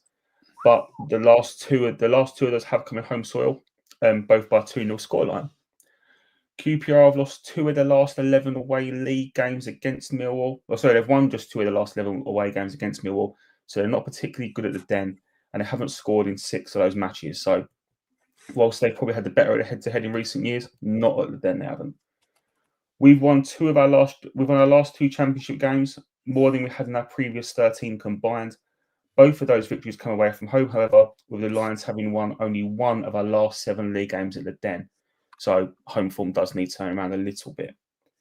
Having won each of their last 2 away league games this season against Plymouth and Hull, QPR are looking to win 3 games in succession on the road from the first time since 2022. So they've got something to play for as well. But I guess more interestingly, looking at the new manager, Alex Neil, his record against QPR, 13 games, 5 wins, 3 draws, 5 defeats. So all in all, probably tells you what we already know. It's quite an even tie, and there's not a lot in it every year. So yeah, a lot to play for tomorrow. But is it me or that stat about Alex Neil is so far every team he's played, he's got like a really bad record against. It's like terrible bad against Luton. It's terrible against Portsmouth. It's like, but he's got the 2nd most wins in the Championship since like 2013 or whatever. Like, how has he got such a bad record against his clubs?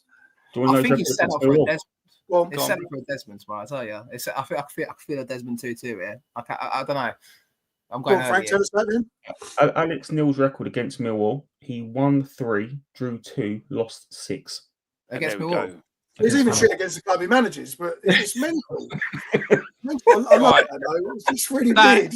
It's just really. Now dumb. that was Frankie's 5 stats. Do you play the jingle again to end it?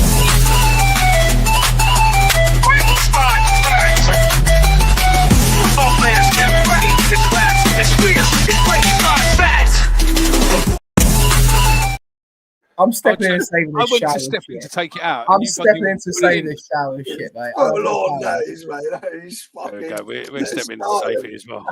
I'm like that. No, I'm like, Right, you know what? listen, QPR. On to QPR. What do you want to see tomorrow, Omar? What I want to say firstly to the stats about Frankie read out there, I think the telling one was about their away form and the fact that they've won a couple and they're on course to win 3 on the bounce if they win tomorrow. First time since 2020, if I'm not mistaken, Frank, if I listened to you correctly there. But what I will say is I think despite the feel-good factor of 2 away wins, 1-0 wins back-to-back, you honestly, I think what I will say is what I will think is despite the positivity, he needs a home win. He desperately needs a home win. I know we won against Dagenham and Redbridge in the Cup and all that stuff, but we're desperate to get a good home performance under our belts. And what more do you need as an incentive, which I'm not going to use his name, but the last manager here previously, if there's a sellout then, I'd back us 100% of the way for him to get the players up for it and do the business. Alex Neil, over to you, mate. Your first sellout at the Den. What are you going to serve us up? Because the players are responsible for it, but you're the one that G's them up for it and gets them ready for it. And I've got a good feeling for tomorrow, but I do think I'll take a draw right now. Sorry, didn't you see that comment? Sorry. You ain't wrong, mate. You ain't wrong. Got a point. Jesus, that's a bit The unnecessary. comments are fucking. Oh. What are we doing there? Can we go back to talking about David does Dallas or something? Jesus Christ, what are we doing here? We need, it's to a great put, mate. we need to put a warning out when this goes out. No, I agree with you, Omar. He needs a home win. Jimmy's day, sell out then, new signings, 2 wins on the bounce. It's got the recipe to have it happen tomorrow. Whether it does or not will be a different story. He does need it.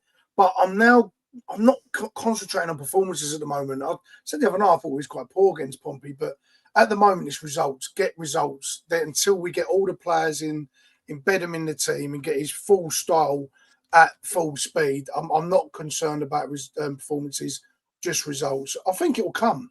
I don't get worried at the moment when we're defending. At Luton, I wasn't worried at all. Portsmouth, I wasn't worried at all. We was really, really good under Harris at having a really stout, disciplined defensive line from the front all the way to the back. And it just seems like we're even better under Neil at doing that. Everyone's shirts on the line and really good. So I could see it. I could see us nicking it tomorrow. Oh, okay. I'll be back in a second, boys. Everyone, is he going for a beer again? Is he? No. Frank? Tomorrow's result, I think. Tomorrow's results already, are we? Okay. We'll do that then. I was going to do. I thought he was going to do faults and then team. I was doing faults and then starting 11. So yeah. Yeah, do that. I think it'll be a tough game tomorrow. I think they're clearly on decent form. Obviously, they lost their last game at home against Wednesday, I think 2-0.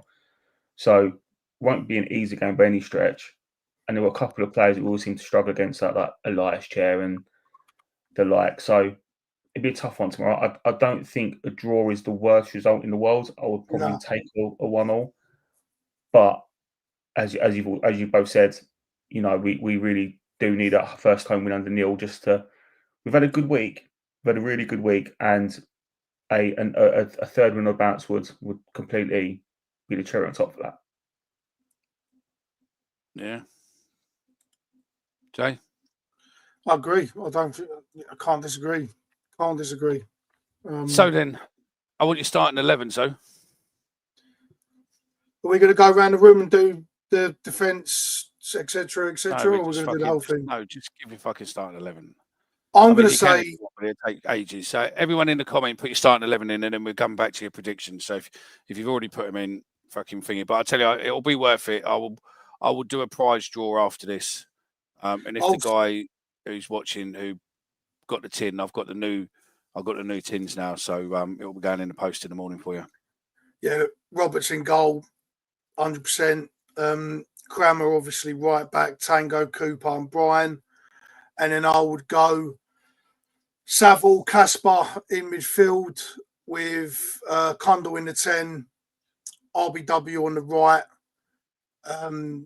Connolly on the left, and Ivanovic up front. Okay. Frankie, you're starting 11, fella, and then we will go to Omar. I think there'd be one change from Pompey. I think Jensen will come back in. Other than that, exactly the same. So, what was that?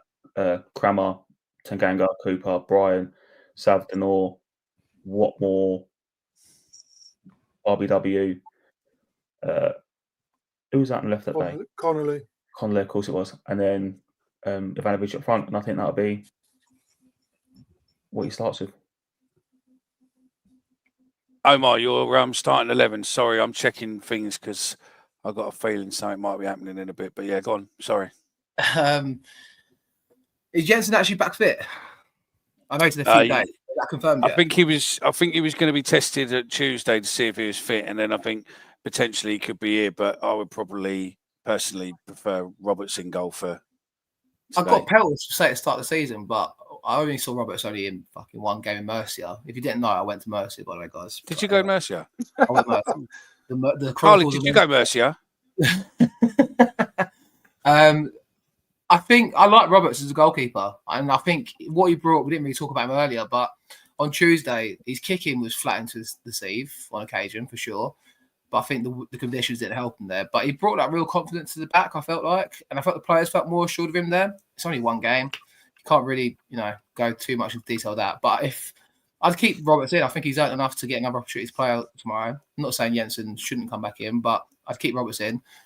I'd probably would still keep the same back four.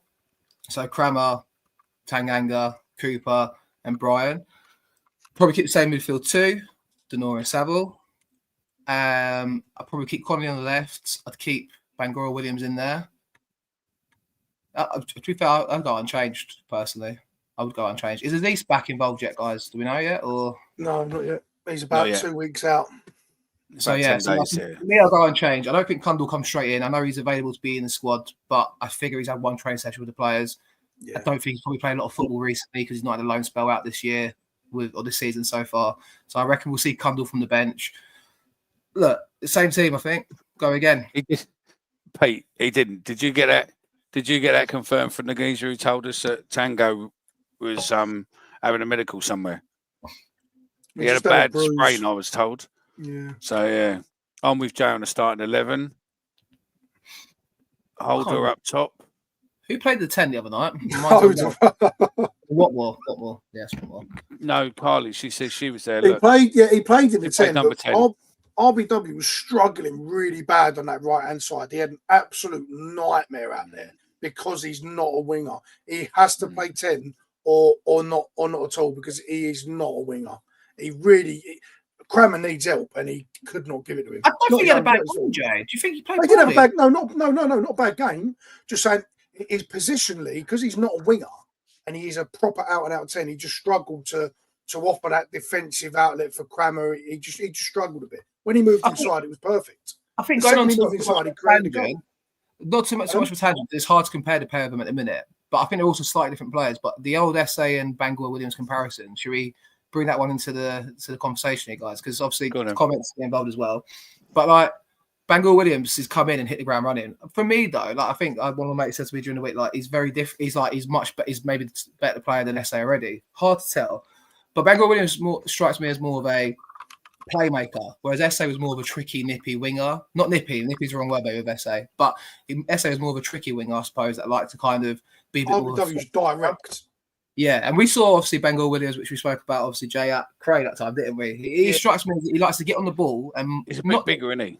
Not dictate plays. I think that's the wrong word for him because he's not one of those that likes to play like Sean Williams did, like dictate and play. But he's likes to be more involved in the game. I feel like it's hard to describe it. How do you go with it, Jay? Like, because they're very different players. I think almost him and SA. 100%. I think he's very, very direct. Williams. his first look is to get forward or play the pass straight away. Saw it against Luton, saw it against Portsmouth. Whereas SA likes to, try and almost draw the foul. He likes to glide with the ball, whereas RBW is he's a bit more pacey, a bit more of a strong runner. And of course, two different positions, whereas SA is really good cutting in on that right-hand side. And RBW is used to getting the ball down, looking for that pass into the channel, playing in that 10. So whilst two very different players, two very similar players in terms of, both left-footed, both got similar stature, both got a similar skill set, but just deploy it differently. I think Mark Murphy summed us up really well here, actually. Bengal Williams can drift in and out of game, but his contributions are more important. Yeah, does more with little. Yeah, I think it's more like he has more of an impact because SA was an outlet, whereas Bengal Williams is more involved in the play and kind of tries to get more on the ball, I suppose, in a sense. I mean, Frankie, what's your opinion? Obviously, they're very slightly different players, but I think the ceiling feels maybe higher Bengal Williams. I don't know. It's two ways to judge. Let's be honest. But what's your opinion? I think I completely disagree. I think they are very different players, and it is difficult to compare a much more physically capable centre mid than it is a winger that wanted to do more of the luxury side. I think Bengal Williams' best attribute is even when he's not playing well, he doesn't give the ball away. He's come to pace with the physicality and the pace of the league extraordinarily quickly. I think he's probably had more of an impact than SA, and that maybe makes him look better. But I think SA's got a much higher ceiling, much higher. I think SA's position is probably more to higher fee, I suppose, to go abroad or to go on to other things, isn't it? I suppose as well. That's true. I think people want an SA as opposed to an RBW. It almost looks like he's kind of lazy RBW, and he's not. He's just so very calm and composed on the ball. Whereas SA looks a bit more erratic and a bit more flourishing, a bit more quick. And I just think people want that. People want to buy that, don't they? To challenge your point, though, Joe, about him playing on the right, him not playing on the right wouldn't have led to the goal the other night. You could say. No, it wouldn't have. But you're right. He absolutely wouldn't have. But his overall game was so improved drastically, when he moved into the centre, because that's his position. I just feel with a young player, you don't want to play him out of position, play him where they're best at. He was very good when he sat in there against Cardiff. He was very good when he come on there against Dagenham and ultimately drifted out on the left to get his goal there. And Luton, he found himself in that central pocket in the 10 and picked out Ivanovic with that little dinky cross. So I think that's his job to lose at the moment in that 10, and I think it's the wide positions that are up for grabs. Just let him cook, because he is at the moment he's contributed more to the goals than SA did. SA did score some, but the creativity is something that is what we've been lacking the most, and he's the one bringing that at the moment. So and we've got to stop treating him like he's a 17-year-old kid. He's 20 years old. True. 20 years old. One thing I'll credit Alex Neil for massively on Tuesday night. Patrick, I know, what a word. One thing I'll really credit Alex Neil for, I think Bengal Williams got booked like 48, 49 minutes into the second half. And then I was thinking, so then instantly afterwards, I was thinking he's going to get hooked now because he's a young player. He's going to take him off. And Honeyman suddenly is about to come on. I'm thinking, right, this is Bengal Williams coming off. Honeyman comes on. And then Honeyman is replacing Watmore at the time. So Bengal Williams stays on the pitch. And I thought, you know what, and he also said it in his press conferences afterwards, obviously backing Bengal Williams. But you got to give the manager credit for that, because if it was Harris, I'm pretty sure this would happen. If it's a 19, 20-year-old getting booked, straight away he's thinking, let's not take the risk here. But Alex Neil thought, you know what, I'm keeping him on. He's contributed well, assisted the first goal in the first half and kept him on. And I think that deserves some sort of credit to the manager there, because, the young player's booked, fourth senior game, but he didn't have any hesitation to keep him on. And I thought that's something worth. Do you know what? Before Frankie comes in, can you give me 2 minutes, Jen? Sorry, I just need to shoot off and make a phone call, and I'll be back in 2 seconds. Yeah. I think what was really, really telling for him, and we've seen this from SA. SA's head dropped quite a bit at times when he played, and you look at what Bengal Williams did. That miss, that open goal, is one of the worst misses I've ever seen. Let's have it right. It's one of the worst misses I've ever seen. Everyone in the world would score that. It is an absolutely unforgivable miss. But it didn't drop his head. It didn't drop his performance. It didn't drop his mindset at all. He kept going back at it. He kept his head. He kept his head above water. Alex Neil put trust in him.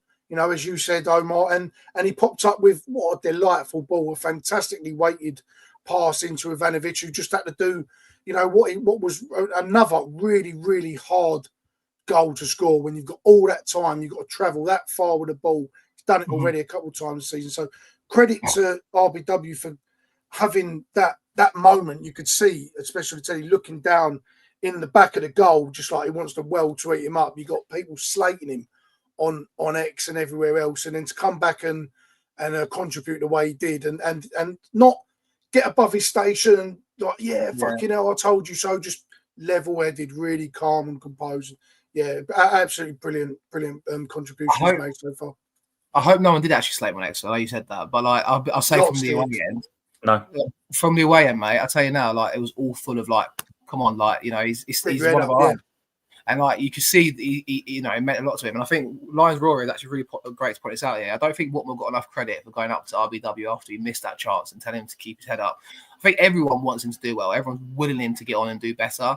And that was very clear to see, I thought. And yeah, like I felt like he feels the confidence from the stands, which is important because we've got to support the younger players. Like we're not a fickle bunch, but we could be a short fuse bunch at times, Millwall fans. Like, and if we're not seeing what we want from the players, I'm not saying necessarily star quality, but more so the minimum of, grafting their asses out and at least trying. It can change very quickly, but I felt like the positivity from the away end, despite missing that chance, it felt big at the time. I was like, are we going to get more of them chances as the game goes on? Thankfully, we did. But, I think it's true. Like, his mentality is very good on the boy, and good luck to him. Continues. I think it's important to remember as well that before that chance and before the game, a lot of the pre-match was about the impact he's had since he come into the side. Yeah. And for a 20-year-old kid that 2 weeks ago no one had really heard of outside of Millwall Twitter, then he's been spoken about on Sky Sports News, and then he obviously missed that chance. And you had Merson making silly comments about it. He was already signing his. He was already answering questions in the post-match. Blah blah blah. Yeah, that was it. And it all really could have killed him, but to come through that, still have the impact he did in the game, he'll just be a better player ultimately for what happened in the 90 minutes. So I think also, like Frankie, you're right to point out, but also like he would have seen the noise Bangor with him since he's rose to stardom. Like he's probably gone from 500 followers on social media to 5,000 overnight. And he was probably loving it. Let's be honest, it was probably top of it over. It's what a good leveler for you as a human being. Like this is how fickle the sport is. You went from top of the world to an idiot to then everyone loving you again. Yeah. And I think it was one comment here I want to say about Rob T. Did anyone see Robert's video of Roberts going mental with the final whistle? I did. I was right in front of it. I wish I captured that moment. But to be fair to him, mate, he had a good game, Roberts. He really did. I mean, I mean, my opinion, but what do you boys think of Roberts the other night anyway? Go on, Frank. I thought it played really well. I thought people were obviously a bit concerned by the prospect of a backup goalkeeper coming in. He commanded his 6-yard box really well. And it wouldn't have been an easy game for him. They put a hell of a lot of crosses into the box. In a lot of ways, that would have been a trickier game than Luton, for example. He stood up to everything, and he's proven himself to be a more than capable deputy. Personally, I think Jensen gets more stick than he deserves. So I wouldn't be looking for him to be the number one, but he certainly did his job. I think without trying to criticise Jensen, but I think Jensen's criticism is he's coming for crosses. I think when we saw Roberts last night as well, and Jay, I can bring you into it now. I think that actually is like he's probably his strong point because he came for every single cross, Roberts, and claimed every single one. There was one in the second half as well where he's leaped over Tanganga and the Bishop, I think, the forward, and he's gone down for treatment, and he's leaped over and grabbed it and yanks it into him close by. And I think that actually was probably a fortunate kind of change in the sense where like we had to make the substitution, we had to make the change in the lineup. And I think it actually suited Roberts a bit more for that. I think almost that game on Tuesday night. Yeah, absolutely. I've made no shame of saying it on here plenty of times that I wanted Roberts to start. I really like how Jensen's come along. I'd still think that Roberts is the better keeper, more suited to us. Coming for crosses, I don't feel worried about the cross coming in anymore. I think he's willing to take his own players out, which is what you want from a keeper. You want him to be a bit of a nutcase. He's like that. His kicking started off really well, and then it filtered off and got really, really poor in the second half. But yeah, it was just a real solid performance. I love the way that most of Portsmouth attacks and their shots were shots that would catch the keeper off guard. They were low and hard, looked like they could go through the legs or into the corner. And he was down straight away, dealt with every single shot that come into the box. And his reaction at the end of the game that you saw firsthand, Omar, was, you know, someone that should have been proud of his performance. And I think he should start tomorrow. And what a good problem for Neil to have. You know, you've got two now what would be fit goalkeepers that have been pretty solid lately. So, yeah, no, it's good. But for me, I would like to see Roberts a bit more because he just gives me that bit more of that edge that I think attackers will fear going up for headers a bit more with Roberts in goal because they know they're probably going to get punched in the face. Whereas with Jensen, doesn't really, keepers might look at him as a bit of a weak link and know that they're probably going to win that header because he's not going to be, he's a bit too shy to take him out, you know. So, yeah, I'll just see the aggression more in Roberts, that's all. I think it's fair to say Jensen's more of a shot stopper. I think yeah, and he's brilliant at He's brilliant. Unbelievable shot stopper. Like, you give him the reaction to save a shot, and I think I back him a lot more than pretty much a lot of keepers in this division. But then Archer was like that. Fordy was like that as well, yeah, you know. Exactly. I think for that reason, we do like a goalkeeper like that, I think, at Millwall. I think if you just good of necessity, you know, God rest Sarkic's soul, like he was that towards the end of last season. Dependable, safe shots, and was, you know, had to do what he had to do. So I think with Roberts, like, we have to not forget though as well, he played every game pretty much last season for Barnsley. Yeah. And I'm pretty sure he got one of their, I think, got fans play of the season, or I'm pretty sure the fans loved him off at Barnsley. So he's no pushover, is he, Frankie? He's got the ability to come in and do performances like that on Tuesday. 100%. And ultimately, whilst I said I think I'd start Jensen, if Neil decided that it's now Roberts' shirt to lose and he did enough to keep it, it'd be difficult to argue with it. I'd have no issue with it. No. He's clearly a more than capable goalkeeper, and we've seen this before with the likes like Dave Martin, who I know we talk about much now, but he come in from out of nowhere and earned the shirt, so he wouldn't be the first keeper to do it. Yeah, for sure. And had a bloody good end to the season, Martin did, and all, and then left us for the opposite end of London, didn't he? Aside from that one game against Brighton and Hove Albion. But anyway, we haven't done score predictions. Should we start doing score predictions? Yeah, do score predictions, gents, definitely. Okay, so go on then, Omar. Everyone in the chat, let's be sure to get your score predictions in for tomorrow's game. Put in there you think the score, and maybe if you want to chuck the goal scorers in, feel free to do so. Obviously, QPR seem to have been an upturn of form of late. I haven't looked too much at their recent fixtures, but I think they lost last weekend, if I'm not mistaken. But obviously, we're going to this game full of confidence and hopefully going to make it a first home league win under Alex Neil. My prediction for this game tomorrow, I've got a good knack of predicting them recently, if I say so myself. I'm going to go 2-0 Millwall. I'm going to go with my heart over my head. I'm going to go 2-0 Millwall. The Serb gets another goal for us, and that will be my bet. And I think Jake Cooper gets one from a set piece. So I'm going to go 2-0 to Millwall. Frankie, I'm coming to you next, mate. 2-1. Goal scorers will be Watmore. Oh. It's been terrible recently, so he's definitely due one. And let's go Kramer.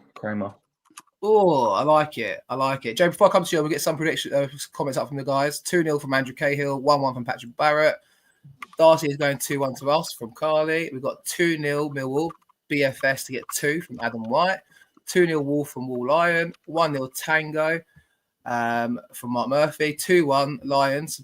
Big fucking Serbian to get a brace. 2-0 from Mark Folds. Carly's going to 1-0 to us. 4-0 to the Lions from Ken Clark. 2-1 Millwall. BFS and Savile score sheet from Fish Mittens. 2-1 Connolly to score from Daily Millwall. Not a bad shout. He came close the other night. 1-0 Ivanovic to score. RBW to assist from Lions Raw. 3-1 Millwall from Joseph Sardina. 1-1 from Chris Brown. 1-0 yet again from Gaz Lyon. There's a lot of comments here, guys. I really appreciate it. I've bit off too much chew here. 3-2 from Rob T. 2-1 from Bubsy. 2-1 Millwall from Connor. 2-1 Ivanovic and Casper from Mitch Lyons. And we've got 1-1 Tango from Happy Lion. 2-1 Dean Taylor. Ivanovic hat-trick. 3-0. 4-2 Big Serb from Darren Clancy. 2-0 win David Stanley. 2-1 win I Am Millwall. Serb and Connolly. Just the win will do for the Lion Blue. And then apparently it's Bees and Borings from Nigel. 2-0 win from Dan Riggs and 2-1 from Sammy Feasy. I think I've done well to keep up there. I'm just about to catch up. So, you did. Jay. And we're only 65 away from having 1,000 viewers. We've done well tonight. Guys, like the video. Jay, what's your prediction for tomorrow's game, mate? I think it'd be 2-0 as well. I'm pretty comfortable. I think Ivanovic will keep going. I think with the creativity we've got, there'll be a lot of unknown for QPR to deal with us tomorrow. I don't think they'll have much tape on Connolly or RBW.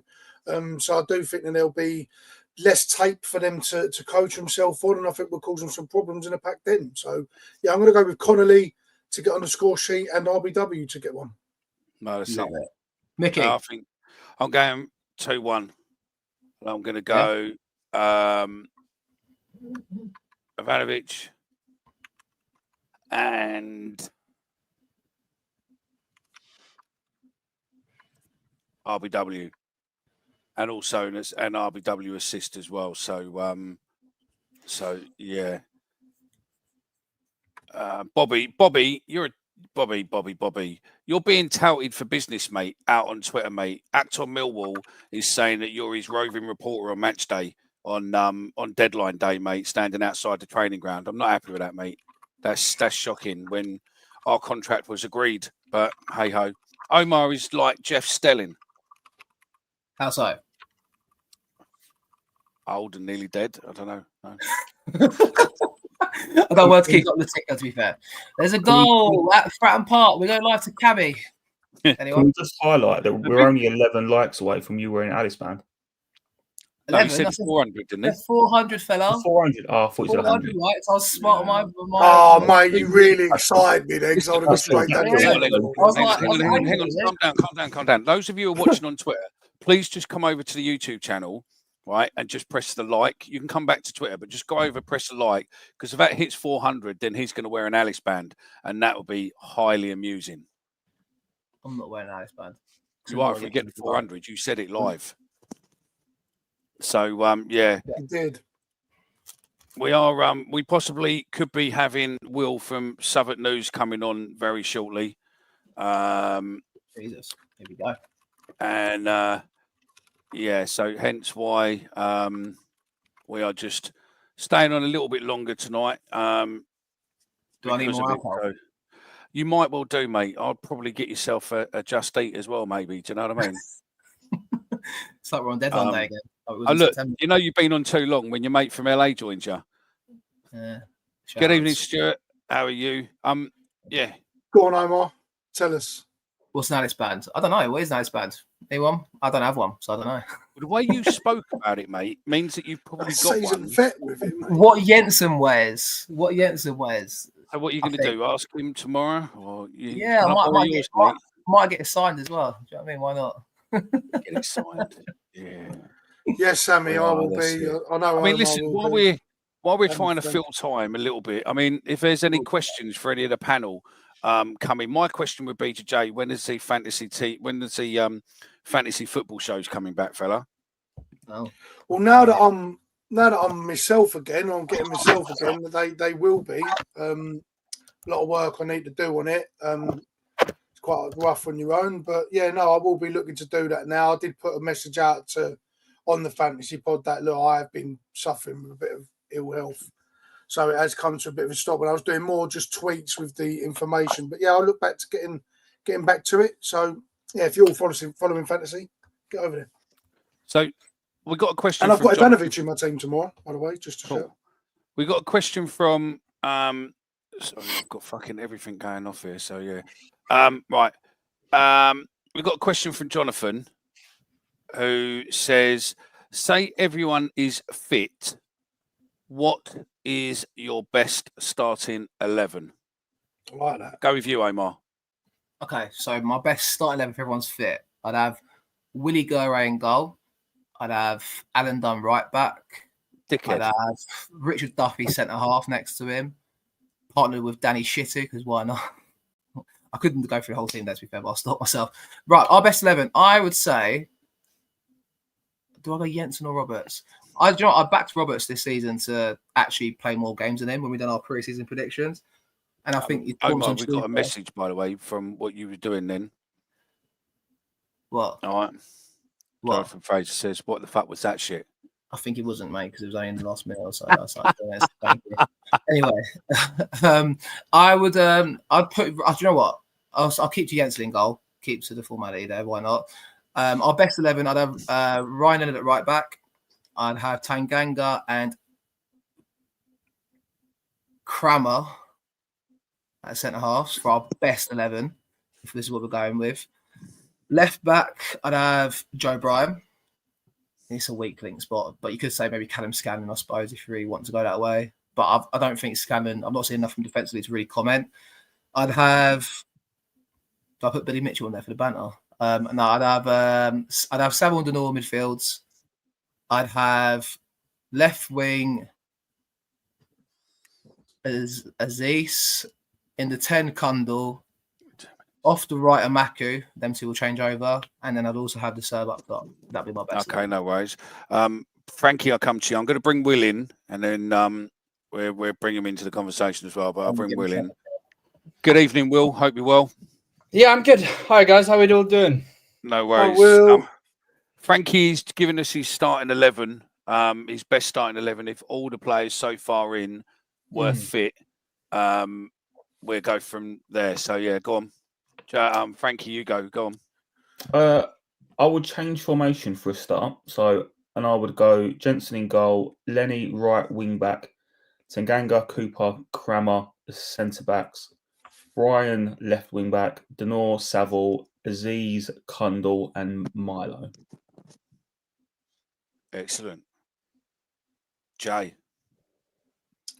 Yeah, interesting. Because I like the full, again, change of formation. I'll probably go a 3-5-2 and or 3-4-3, and I'd go Kramer, Tango, and Coop at the back. I'd have Brian and who would go on the right?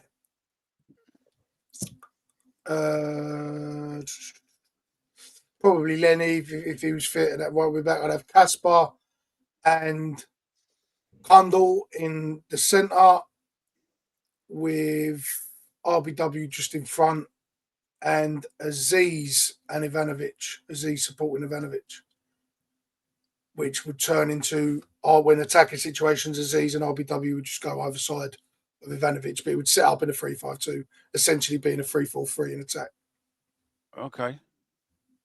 So you got no RBW then? Yeah, I just said RBW. Oh, okay. Sorry, I was just going through there and seeing about there. So, yeah. Right, okay. We've got questions coming in now. If there's any questions you want to put to Will, then put them in the thingy now. Rob T started. Ask Will. It's not still the right back at Borough. Is there well, we'll start really first. You're on now, so you might as well just, I know the geezers come out and thingy, but Tango, there's no truth in, he's not going anywhere, is he? No. That's just the guy said he was having everyone on. It's just nonsense. No worries. Yeah, the Anthony or whatever his name is from Borough. Any truth in there? I believe there's some interest. I don't know how advanced it is. I don't, he's not coming in the door tomorrow or anything like that. I just know there's interest. I don't believe it's particularly advanced. I don't think Borough particularly feel the need to sell either. Teesside Live, I believe the publication is called, put out something saying they only want to get someone in if they have a replacement. So, yeah, I imagine Millwall are looking for a right back, but I don't think Steel Dick is a certainty by any. He might come, but it's not certain at this stage. Okay. Is there, Will, Patrick says, Will, is there any truth in Lovelace coming back? I haven't heard anything just yet. I've seen a lot of rumours swirling around, but I haven't had anything confirmed yet. Hold tight. Millwall announcement coming by the looks of it. The Twitter's just got active.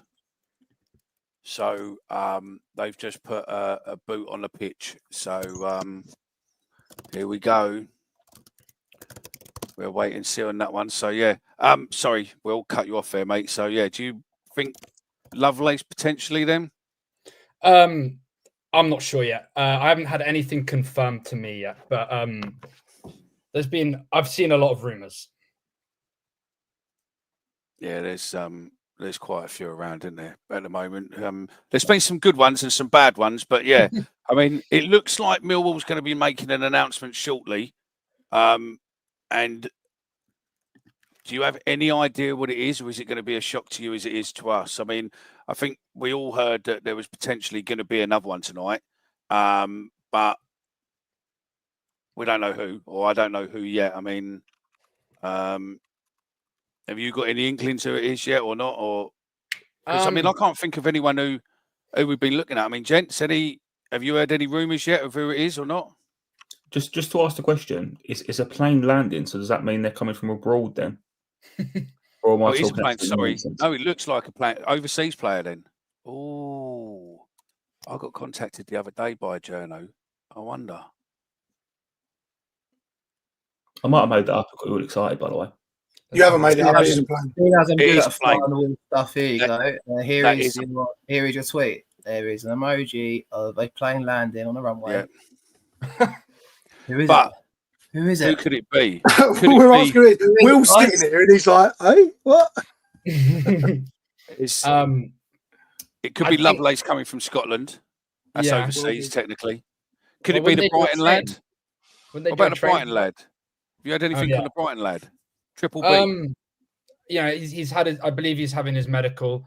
Unless something crops up, I'd imagine that transfer gets officially announced tomorrow. But nothing, something could crop up in the medical, but that's pretty rare. So I imagine that confirmed tomorrow. Yeah. How many? Assuming Brighton, Benassi is done.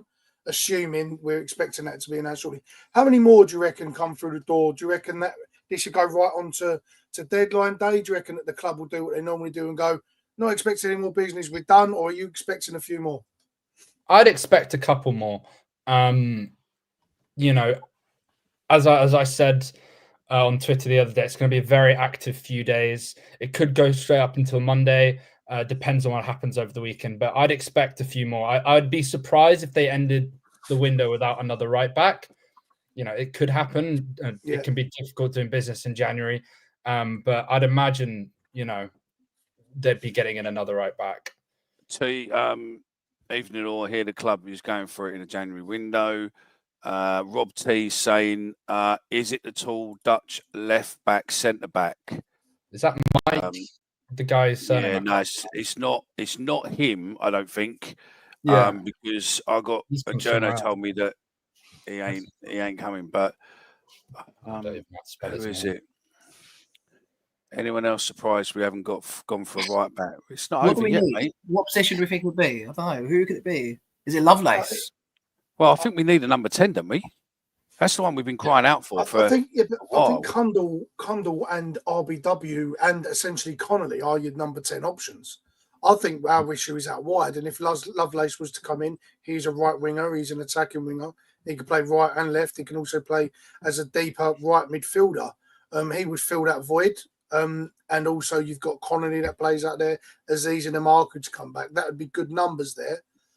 I think the next position is a right back and probably a target man. Probably looking at maybe Coburn potentially being announced as a permanent signing. Because I think with the Brighton winger, and if it is Lovelace, we're set at the wide positions. We're set in the 10 with RBW, Cundall and Connolly. And Langstaff can essentially drop in there. That is a varied position that we have players to fit for. And Alex Neil favours a 3-4-3 that won't really utilise a typical 10. So I think, while we'd be set in the wide positions, right back and probably a target man that Neil did speak to when he addressed Ivanovic's style as being more of a runner, not a target man, to not be able to change the style of play. So right back and a target man, I think, the next two. So we're all glued to social media right now. I'm waiting. Announcement pending. Come on, let us know who do you think it is. We're waiting to see, but we'll see. I reckon. I'm saying Lovelace. Have we recalled CF? Money on the table. Go on. Who you got? Let's go around the room. Who you got? Well, considering I was sent a message this week by a Dutch journalist. I reckon it could be a Dutch player. Oh, announcement. Mr. Mickey. I'm only going because this geezer only contacts me when he hears something. But then again, to be fair, he's contacted me about 3 times. Here we go. New winger lands in SE16. Here we go. It's a Dutch winger, is it? See a Dutch symbol there. Here we go. Oh, it is a Dutch player. You put the tweet up, no? Oh. I'm going to put it right now. Kamil Negil. Here we go. Kamil Negil. There we I go. mean, it's Camille Negri. Millwall signed a Dutch winger. No, that's it. And if you bear with me for 2 seconds, I've got it up gents. for you, mate. There you go. There we Okay. go. Woo! The winger lands in SC16. So I'm just wondering, Omar and Will, what sort of player do you think he is then? So, from what I understand, he's more of he can play right wing and he can play attacking midfielder. So he's versatile. But I think he is more of a 10. I think he said he's prefers to play at 10, but you can also fill in at right wing. He's quite fast, he's direct, he's good at dribbling, and I think he's got quite good vision. So he's he's a really exciting. I believe it's a club record fee. Excellent. So really, they've splashed the cash, they've splashed some of the Remain essay and money, and it's really exciting signing. Good. Wow. Club record fee. How about if I press this? Clement. Negli, schuiver en die valt binnen. Wat doet Bakker daar? Die wordt verrast. Nog altijd geen lach bij Rijsdijk. Wel een duimpje voor Negli, zijn clubtopscorer. Bakker. Die compleet, maar dan ook echt compleet verrast wordt. Vast staat aan de grond genageld. Niet naar de hoek kan. Olij. Verschuren deed even een stapje terug en lijkt dan geen buitenspel te staan. Daar komt wel een Reuter, komt hij wel aangaan, dat wint hij ook. Maar is uit zijn goal. En Negli, oh Negli!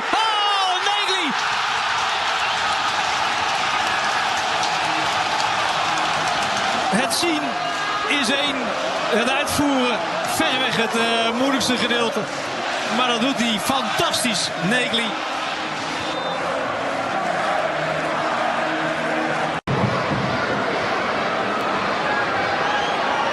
Dus is Sparta weg, dus een blessure bij RKC. Maar Nasso kiest voor de paas en dan maakt Negli de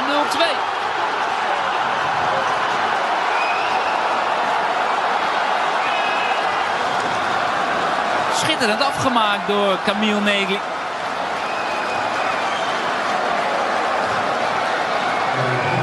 Dan bedient Nasso. Negli uitstekend, is uitstekend gedaan door Negli hoor. Het controleren en het afmaken. Baas. Negli puntert er prachtig erin zeg. En hij doet het dus weer. Met zijn rechter.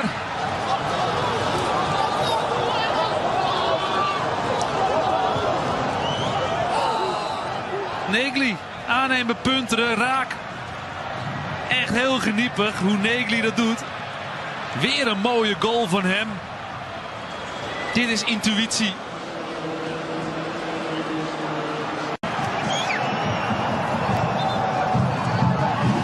Corner schiet nog door. En zo! Negli! Wat doe je? Roefs heeft op alles een antwoord. Maar ja, niet op dit. Hier heeft niemand een antwoord op. Want dit is een knal. Een droom om hem zo lekker te raken. Hij komt. Hij haalt uit. Ja, je kan moeilijk gaan klappen als NEC-publiek. Maar veel mooier dan dit ga je ze niet zien. Het is een... I think that's potentially a player what we need in our club right now. Do you not? Yeah. Will, what's your thoughts on him? Sorry. Will, your thoughts on him? Well, we've all known Millwall have been struggling to put the goals, score goals in the past, couple of months, probably since the start, end of September, really. But yeah, this guy's fantastic. You can see from his goal record. He's still 23, got resale value. Can score screamers. Yeah, he's so I believe he might be playing on the wing. I know in the past there's an interview he did with Algeria.com. He plays the under-23 team where he said he likes playing on the right, but you can play in the middle, you can play on the right. He's going to be fantastic. Alex Seal said the other day he doesn't have many options. He had to include young Sheldon Kendall on the bench, and now they're full of options. It's going to be really exciting next few months. I think, and I'll come round you, gents. I think that's a fucking signing. So I fucking cap my hat to Gallon and the recruitment team and Alex Neil on that one. Omar, your thoughts? Yeah, listen, he's got a good pedigree, played in Europe. I'm excited. You see them goals, mate, and you're thinking, I like this. You know what I mean? So, like, obviously, plays Sparta Rotterdam, got 10 in 46 from Wikipedia, what it tells me.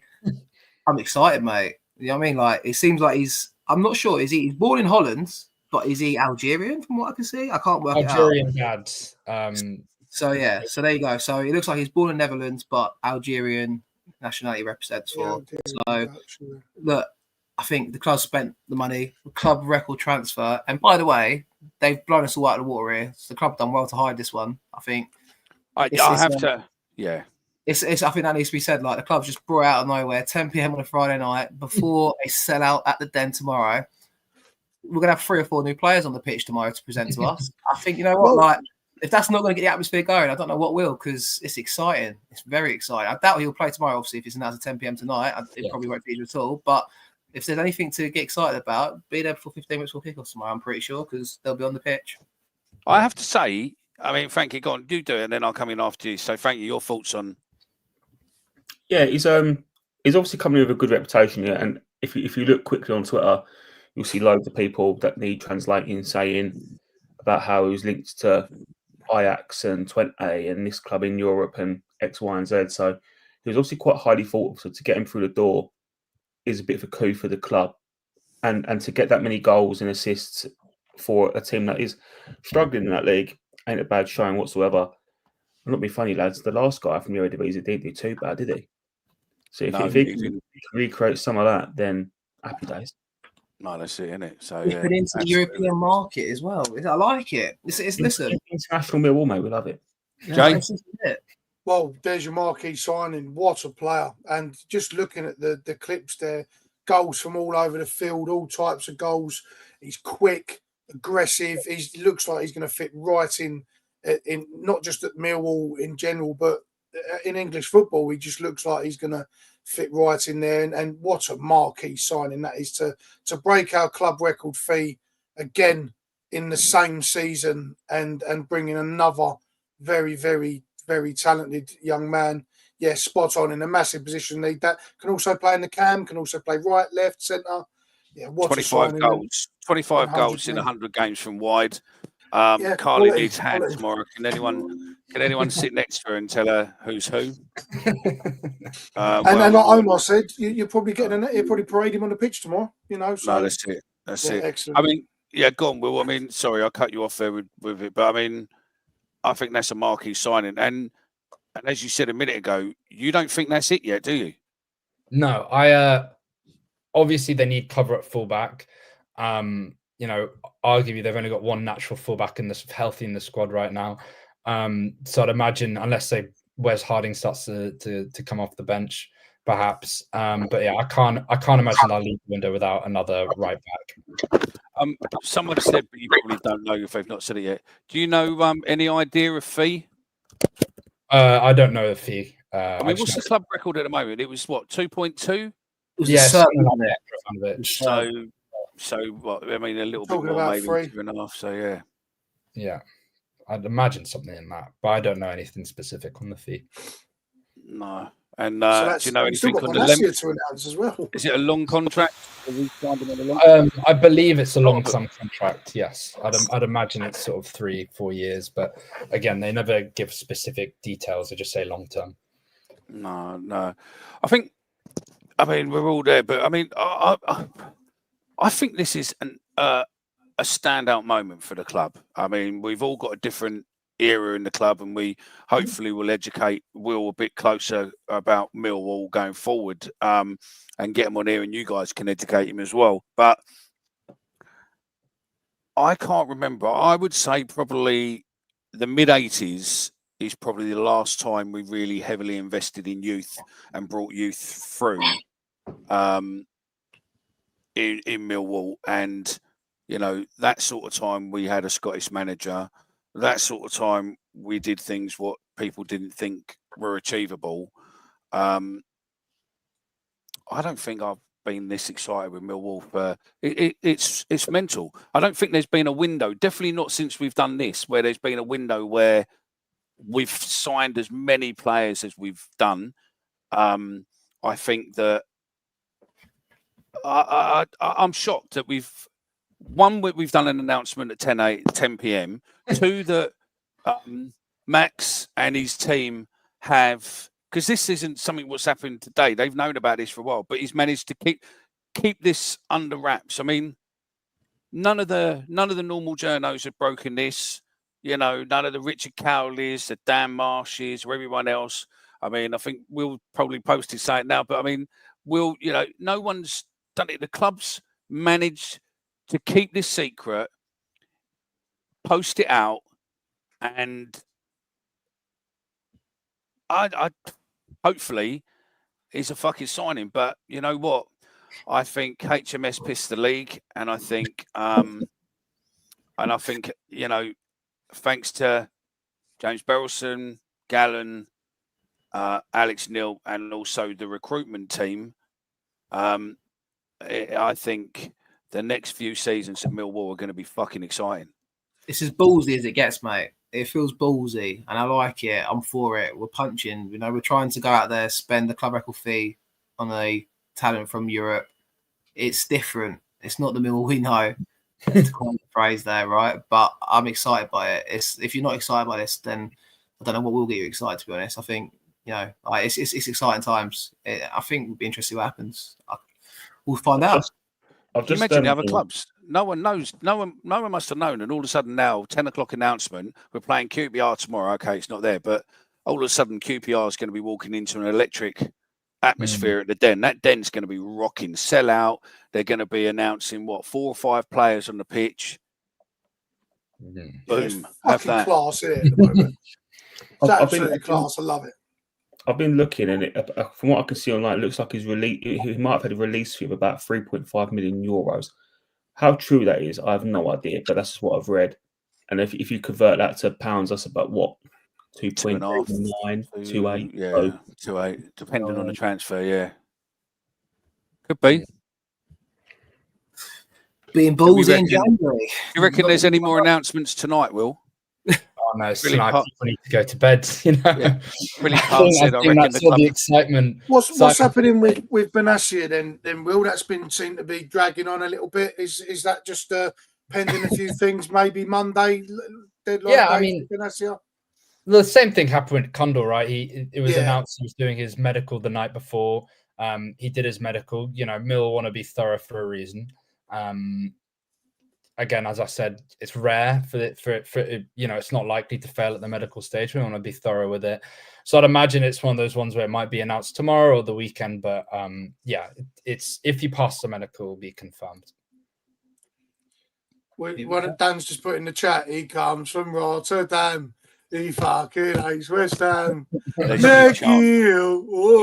Stephen Jones, obviously, another one of our lot. He says, I think it's worth mentioning that the selling of SA, whilst the blow has opened the door to all of this, might not be for everyone, but what the club's wanted and shown, it can be done. So, yeah. What did I say? Yeah, and listen, right? And I think those of you who've been on a continuous campaign against certain individuals within the club need to go give your head a wobble, mate, because if you really think that he's that fucking bad and the signing's what we've got, but no doubt you'll probably come out with some fucking bullshit reason that it was fucking Aunt Mavis in the tea room who actually went and signed those players, or it was something to do with Aldo did 6 months ago. I think you need to just take it in now. I've seen some of you on socials. I'm not going to name you, but I've seen some of you on social who've actually come out and said, I might have got it wrong. And I think that takes fair play. So, you know what? I think it's now we just shut up, support, get involved, and see what's fucking achievable. Because Mark Fairbrass did say we're going Premiership 2030. And right now, it's looking like we've definitely got the early lines there. So I'm fucking over the moon. It's exciting as fuck. So yeah. So Will, are you hopefully we'll leave some, but we're looking at doing a deadline show on Monday. So we'll just send you we'll keep your line open, and if there is anything, you can just come straight on and give us the update exclusively to us.